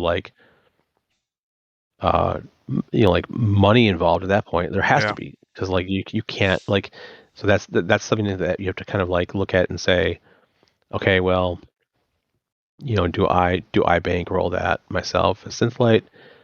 Does that become something that like, because you couldn't just start using songs from FFR then, so then you have to like get separate permissions. You could go back and probably like look through the list of permissions and then have a template to communicate with artists. Do they want to be part of this? Do the they Steam want to version continue could to promote still the be game? free, but it depends if you want it to make it free. Because you could Yeah, do I free mean, to play. I wouldn't be interested in making money on it. But like if to get it there, like I'm guessing we would need to have Really? the manpower, right? The people to do it from a development standpoint. And you wouldn't want it to take like several years. So like I can kind of see where I it's a would want a real situation where like developer to work on it, not that's just right. a That's exactly what I'm hobbyist. saying. Right. Like this is what and so that costs money. So like the either that with that I either have to go into it myself saying, okay, it's going to cost 10K, 20K, 30K, 40K to get there, right? Whatever that is. And then am I okay with losing that? Like that's that's a rough pill to swallow. So there's got to be Yeah. some way to kind of like recoup that, but then have it free to play and have it not I'm not interested in like charging people to play that, even if it's completely separate from there's a completely separate license agreement for artists and whatnot. I still say that like that should be within the spirit. If it's going to have any type of like name attachment to FFR, it should still keep true to that spirit. And so, how do you handle that then? Is it has to be a money dump in order to make it work. Or what you do Technically, the is Flash version could be released like tonight, and it would technically run on Steam. You would just download the game as though you download it from the website, and it would just work. It just wouldn't but you still support need Steam accounts. I was gonna say you have to get You the would whole you would IP have stuff. to register for an account on FFR itself, and that's kind of against Steam guidelines. Mm-hmm. It sounds like too much. It sounds to me like that. Anytime that a company makes me do that through Steam, they're like, you have to go here and sign up and do this. I'm just like, whatever, screw you. Like, it's not it's not a good user experience, so we just never did it. The other thing that could be, a supporting element in there would be, you could say that they're, like it's free to play. It has the same songs as because it's name connected as FFR, so like all that's still intact. But maybe there's like, I don't know, like would it be bad if we were to do like a DLC from certain artists where you're sharing revenue on that front, so you could help pay back some of the, or maybe I just don't know how to make it make sense because of the model, like what we've built it on. Our model has been fantastic, and also I don't want to ruin that. I would never want to ruin that. Ever really making money on it anymore. Yeah, because we usually approach it with a lot of our later permissions we're just completely non-profit. Yeah, like, I think I will literally just have to just dump the money into it and just be okay with it. Like I'm trying to think of ways to like, how do you work around that? Can you work around that? Can you not upset? Like, even if you were to say, okay, here's it's the same game. We're not charging for any of this here, but there's DLC. Then all of a sudden, that could be something that upsets an artist, right? That pulls out of the game. That could upset them, right? Because it goes against what they thought was happening. So like, I don't want to do that. Like I don't know. I don't want to, I have a hard time with that. You could go after like a spin it up. Oh, I already have that planned. That's happening this year. Yeah. I mean, so the whole concept is like I don't know if you noticed, but like Spin It Up, I put that together myself, the original version of that myself, because it was just originally a clone of the FFR engine. I know. Still uses beatboxes. But yeah, yep, still using beatbox. So it was a clone of the FFR engine, but I wanted a game where people with no rhythm could play a rhythm game. That was the whole idea behind Spin It Up. And the fact that I was like, okay, well, so instead of having to like have rhythm, you're just catching the rhythm. Like you're catching it as like, it's just your accuracy with the mouse essentially. And it like seemed perfect for touch too, like for phones. Like that was exactly my idea with it. Like it was like that. Like at first it was a controller, but it was like, okay, iPhone came out. It's like, oh my gosh, this would be perfect on a phone. And so, like to me, the concept is actually still very strong. I think in my head, it still can be polished quite a bit. But like, I always found it. I mean, we actually had a pretty good community around Spin It Up for a while, and we incorporated the same damn multiplayer into that as well, which actually worked. I thought worked pretty well. And it has its own set of songs, its own interface, and everything. I still think it's a solid concept for super casual, non-pro rhythm gamers. Hold on, I have to cough. By the way, just check the stream. Stream? Hold on. This was like a mock-up thing that I did last year.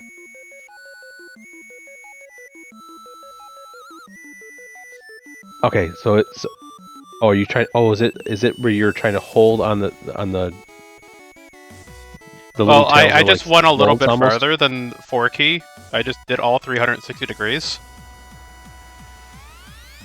I just made it like really difficult. This was. So how do you play this? The answer is this is actually a trombone champ level that I just imported it to Spin It Up because it happens to map really well. So yeah. Well, that was the free. That was. I mean, I think a lot of the Spin It Up levels were just quadrants, right? Because it was just like down the right 90 degrees. But then eventually it was like, okay, you can just roll that wherever you want. So like, I think eventually we incorporated like a full 360 degrees. It was just difficult to have someone write the levels for that, right? So yeah, making the editor turned out to be more challenging than the game. What you've done here though is a little bit different because with Spin It Up, it's just like like a sound wave that comes out. Well, like it looks like a. There's circles because circles were easy to draw. So it would actually be an arc in the actual game. Yeah. Yeah. I'm sorry. I should explain myself better. Like what I find unique here is that the wiggling of it, right? Like with Spin It Up, you only have like, okay, it's going out at this angle, right? And it's going to take a straight line path out. So maybe it's like 273 degrees. It just goes out, right? And you have to be there to catch it. But this brings like a whole new like dimension to it because some of the notes are. I mean, in concept, this is Spin It Up, right? This is the same thing, but the notes are wiggling. the sound waves are wiggling, which makes it extra hard. Yeah, that's ridiculous. There was a bunch of stuff that I have written down in a design document, like multiple difficulties, different types, how to do holds. Oh, don't bring up the 35-page document. Oh yeah, it's massive at this point. Because like if I wanted to do a successor to Spin It Up, I wanted it to do it right, I guess. Maybe go a little overkill with it, but have some fun with it. Only because I kind of enjoy just not working on FFR after all these years. How stupid would it be to just... We launch Spin It Up with like a couple of launch titles, and then we start just incorporating random songs in with the weekly releases, and then that goes on Steam. Yeah, well, that's kind of a perfectly valid, like, to me that is like Spin It Up is a separate entity, and I think that it's also ripe for things like if you're gonna start layering on effects, like I kind of did that with spinning up as well. Like I kind of had it like there's like lots of glows and animation. If you look at some of the versions of spinning up, you'll see there's like just a lot of movement, a lot of like interface, like layers that are happening. Whereas like with FFR, it's at that level, that competitive level, where like it has to just be stripped down. It doesn't right? have like a menu. It just has a song selection screen. Right. And so like something like Spin It Up has a more arcade feel to it. It always has. But that means it's going to have a wider acceptance, right? You're going to have it's going to be more appealing to a wider audience. But like at the same time, like that could be, that could be something that we have separate permissions for something like Spin It Up. But that could also be a nice introduction if that could get published. Properly developed, published, it could be a nice introduction back to the website as well. Maybe that, and again, like FFR is only part of the picture here, so I kind of look at it as, maybe it's hard to introduce people to rhythm gaming these days because everyone knows what it is, but you introduce people to something like Spin It Up, and they kind of wander back to FFR. Maybe they find OSU. Maybe they find like there's like a million other, like maybe it introduces them to a whole new, the whole new, just for them a community of rhythm gaming. And FFR is part of the gateway into that, I guess. But you could, I think that going back to the Spin It Up thing, you could do, it could pay for itself. With it, but we just want to set that as the goal, right? Like, pays for your time, pays for the development, pays artists. It's a separate from FFR as far as an actual product goes, and its intentions are to introduce people to rhythm gaming, to FFR in general, and no more than that. Maybe, I don't know. I mean, obviously, if we're hiring people to do that, I mean, you want to get that money back as well. I don't know what involvement you would have or want in that, Velocity. And again, and I know we're kind of just talking about this on a stream, but like, this is all just spitball. Obviously, this is like, these are just real time. There are no real plans here. So take these things with a grain of salt. But I'm just kind of interesting to talk about. Yeah, product game director. But I see. Oh my gosh, we had a little fun with the other April Fools. That's amazing, by the way. There's stuff that's being abused in here that I had to write the documentation for because they didn't exist anymore.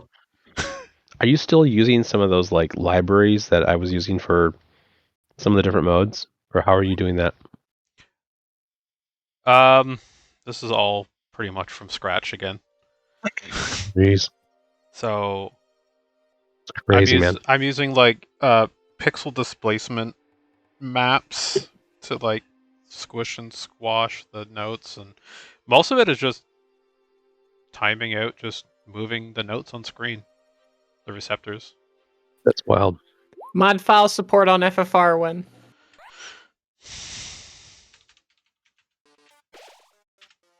I don't remember the code anymore. I mean, you'll see you'll see holds in FFR before mod file support. Yeah, holds are probably going to be implemented for like the file loader and stuff, but I actually have to redo quite a bit of stuff to make it work. Oh, I remember you've shown me this in the past. This is amazing.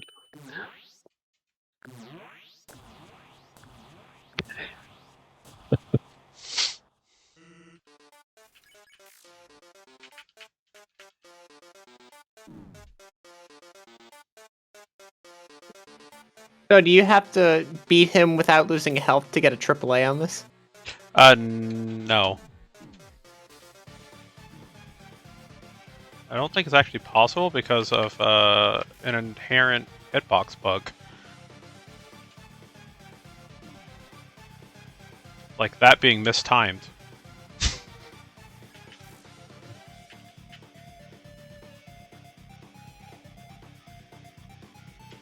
This was done in like a week because I was stuck out of town.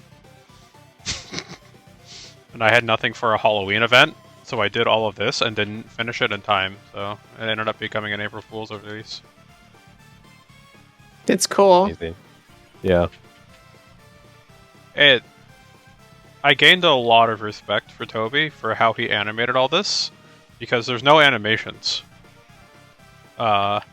Everything is just math based on the current time. I still have no idea how we got Toby Fox permissions. We just have them.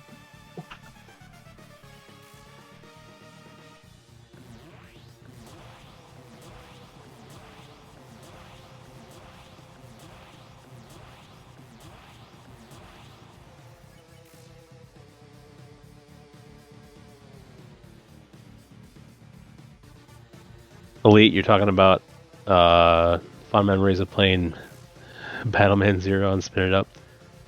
Yeah, I guess maybe Spin It Up has an even more special place in my heart because of how bad I was at FFR. And so it was always super enjoyable, like, to me. And I think some of those later levels that we had where it was like, you just have like, like in time you would have, like each wave that comes out, it's like 1 degree off, and you're just kind of like catching them as they like spin around the table or the. I never could tell if like I was intending to do like a speaker or a turntable. I think I'm probably lean more towards a speaker. But for a while I struggled with like what that was supposed to be like. But because of the whole concept of like having to like hold your hand around the edge of the actual play field there, but I don't know. It seems more speakerish to me, but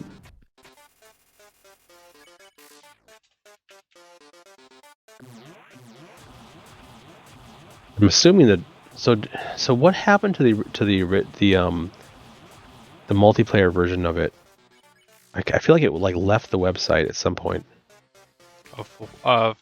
Yeah, the extension code broke, or I should say disappeared, when the site died, and I never had a copy of it.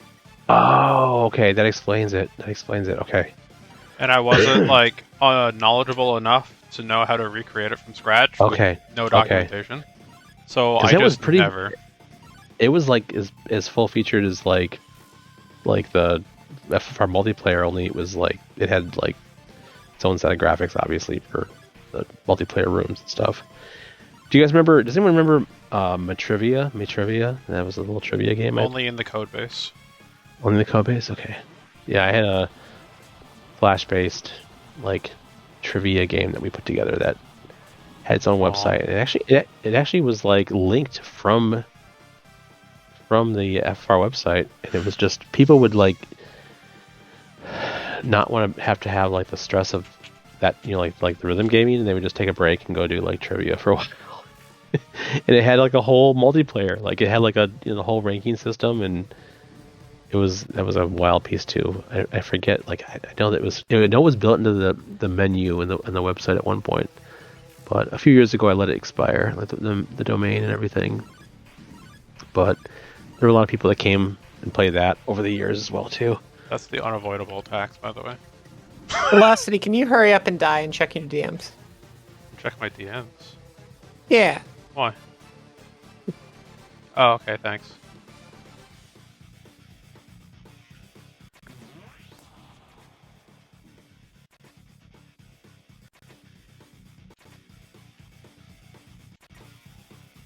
Synthlight, we're currently making a badge for the website for the people that attended this interview in the Twitch chat. To commemorate the event. The background actually looks better on profiles. You really like the backgroundless one, huh? Yes. I tried it to like sticking it into like my actual profile and all right, some HTML magic and then use this image instead, Velocity.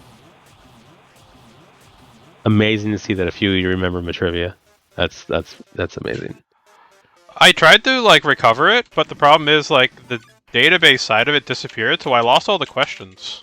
Yeah, it was a completely separate database. It was not under the VB2 one at all. It was completely separate. I probably have a backup somewhere. It's probably not relevant anymore anyway.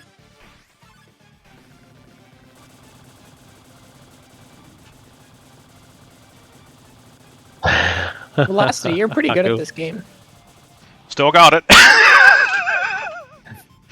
Yeah, surely just doing that.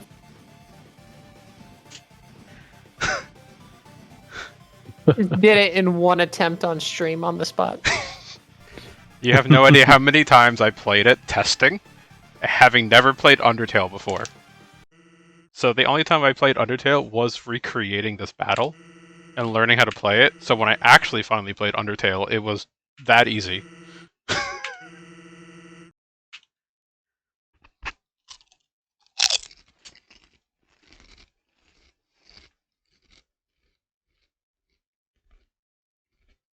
In around 50 hours, you knew every answer in the science category. We did get. I think we did. I'm trying to think where we got all the questions for the trivia stuff from. I think it was. I can't remember if I bought them or if it was some type of like open source database that we used. I can't remember. That's impressive though, because I feel like there were many thousands of questions and answers in there.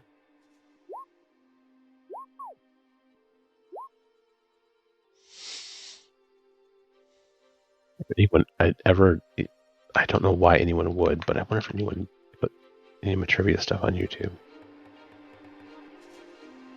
Doubt it.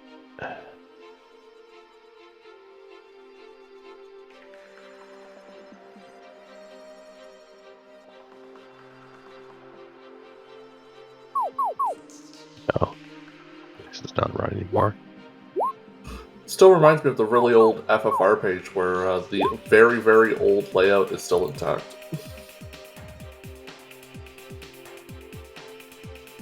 You mean the current one is, or you mean like another version of it? The old layout. Yeah. Has like the kind of like pastel-y like purples and greens and blues. Is that the one you're thinking about? Look at the chat. There you go. This is Zanzibar Green, right, Gold? The menu for the... I think it's Zanzibar Green SGX. Oh my gosh. Wow. Yeah, you found it. Gold Stinger. There it is. Play my trivia. Play Spin It Up. Residence R2. MFR. All the different like iterations that went through.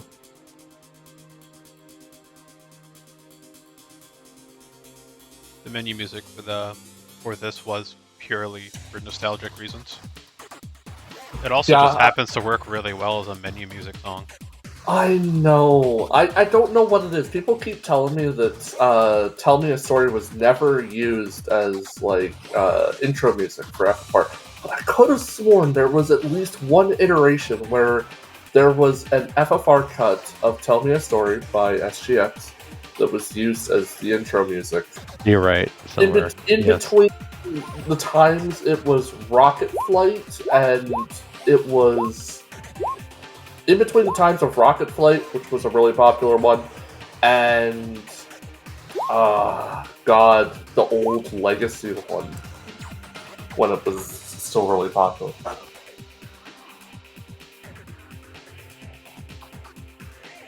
Oh. I think it was between Emotions and Rocket Flight. That breaks the stream. Velocity, stop breaking the stream. God.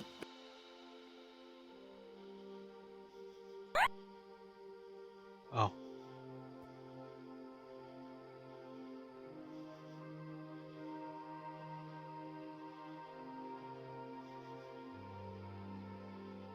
Activity Unbroken was for sure menu music for a very long time. I've also been like tattling people in the staff server saying we should like get in contact with Sessile Nomad and tell them it's been 15 years. Make a long version of 45 already. 45 was one as well.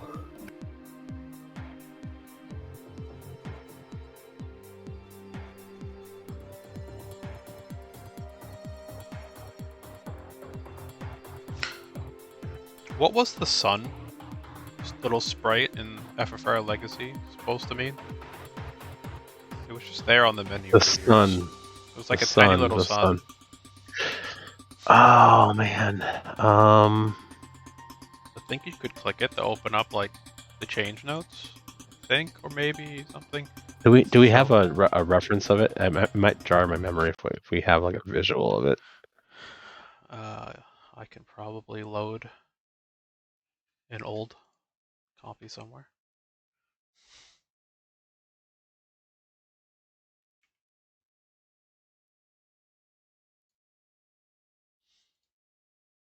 What's fun about the old source codes for the old engines is that you didn't send me the legacy source code until months after. Oh, you had to like reverse or decompile them. The whole Velocity engine is actually a decompile of the game that I reverse engineered and figured out how it worked, because that was started during the downtime. Trying to find a version of the sun somewhere randomly on the internet.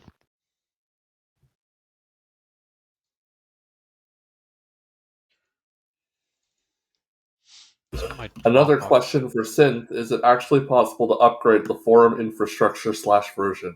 They're talking vBulletin.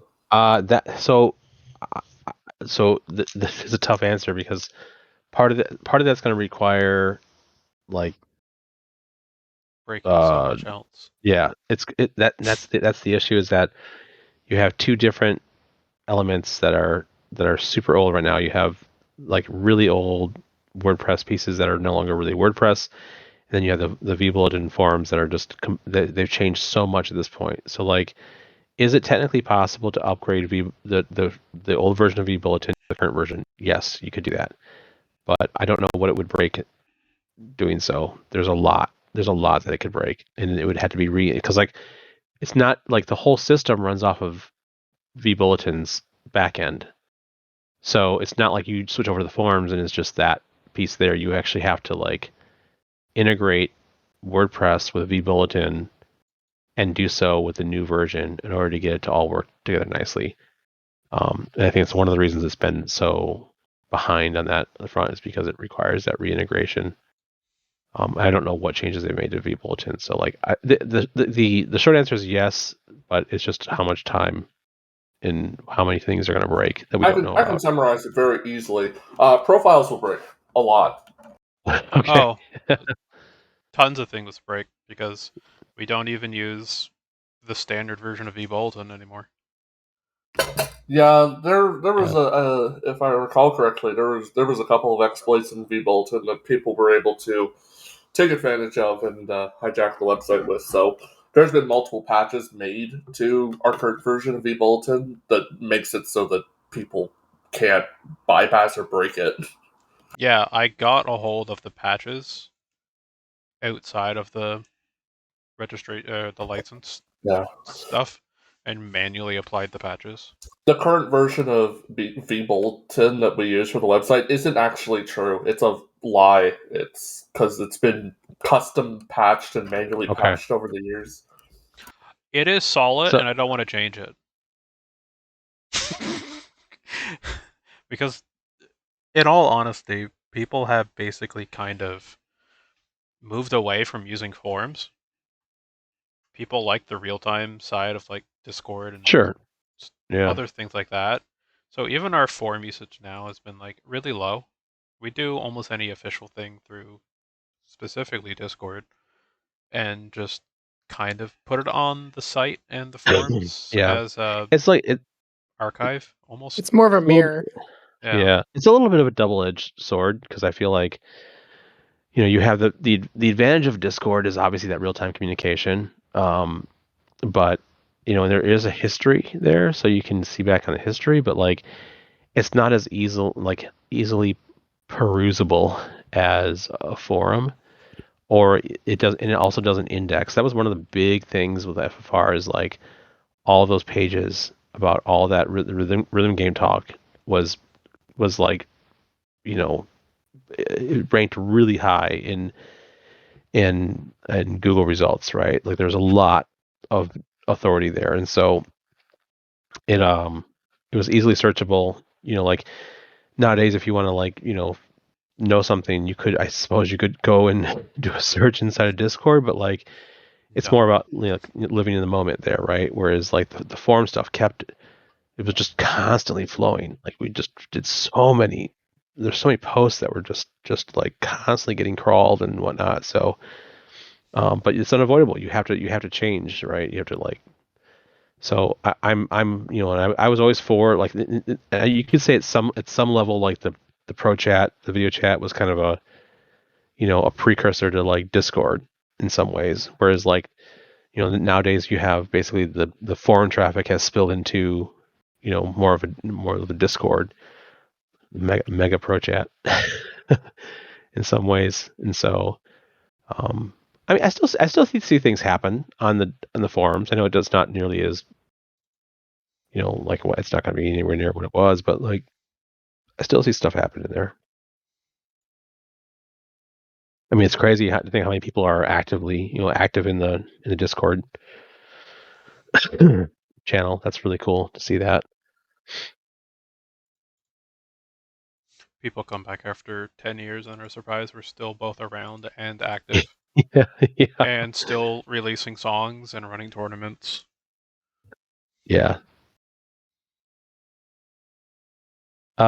Did we find that little sun thing? I sent it to you in a DM. Oh, I'm sorry. It's just a little sun with sunglasses. Oh God, I'm of course I know I put that there, but I checked the code. It did nothing. A reason for that. Is this supposed to be like the secret code that you put in your own engine Velocity that you hid away from everyone for years and didn't know about until like Anime North? Oh no, that actually had a reason. That was just the string encryption code from R2. Hate to be a Debbie Downer here, but I gotta go to bed soon. We've been live for 4 hours. Has it been 4 hours? This is This has turned into FFR staff meeting 2024. Catch up live, like that. Live. You just stream it all out there. No, I can't remember what this. I specifically put that sun there for some reason. I just can't remember right now.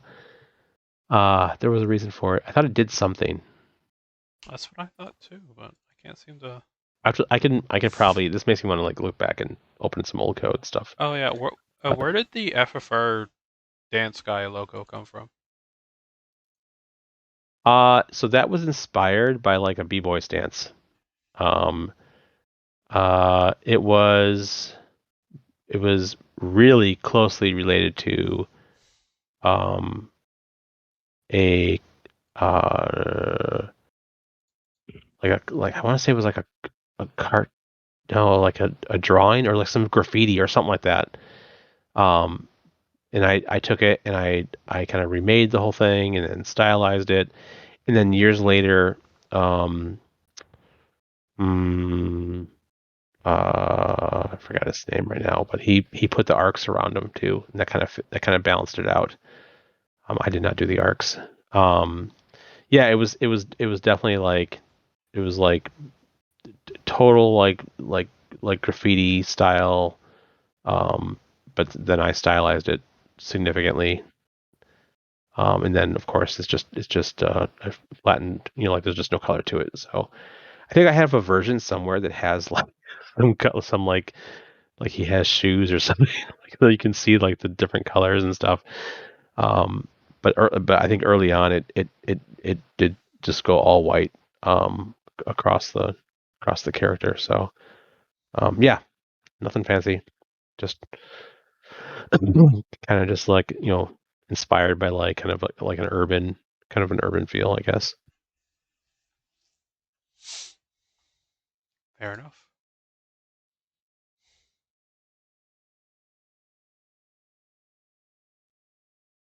looking at. Is that all? Are we finally gonna wrap it up? I think it's but it's funny. It's about time. I told my wife I was like, probably. this will take about 45 minutes. 45 hours. It's a good 45 minutes. Only and granted, I have 4 hours and 5 minutes. I have COVID, so she's not too like upset. But like she like peeked in like a couple times over the last couple of hours. Like, what's wrong with you? Still alive. We're having fun. We are having fun. You have COVID. Exploring FFR lore. And you're talking about FFR. Like, what are you concocting? All right. I'm gonna go probably relax a little bit. See if I need some sleep. If not, I'm gonna maybe play some Star Citizen. Maybe. Probably go for the whole sleep thing at this point. It's probably pretty late for you also. I think at this point it's early for you.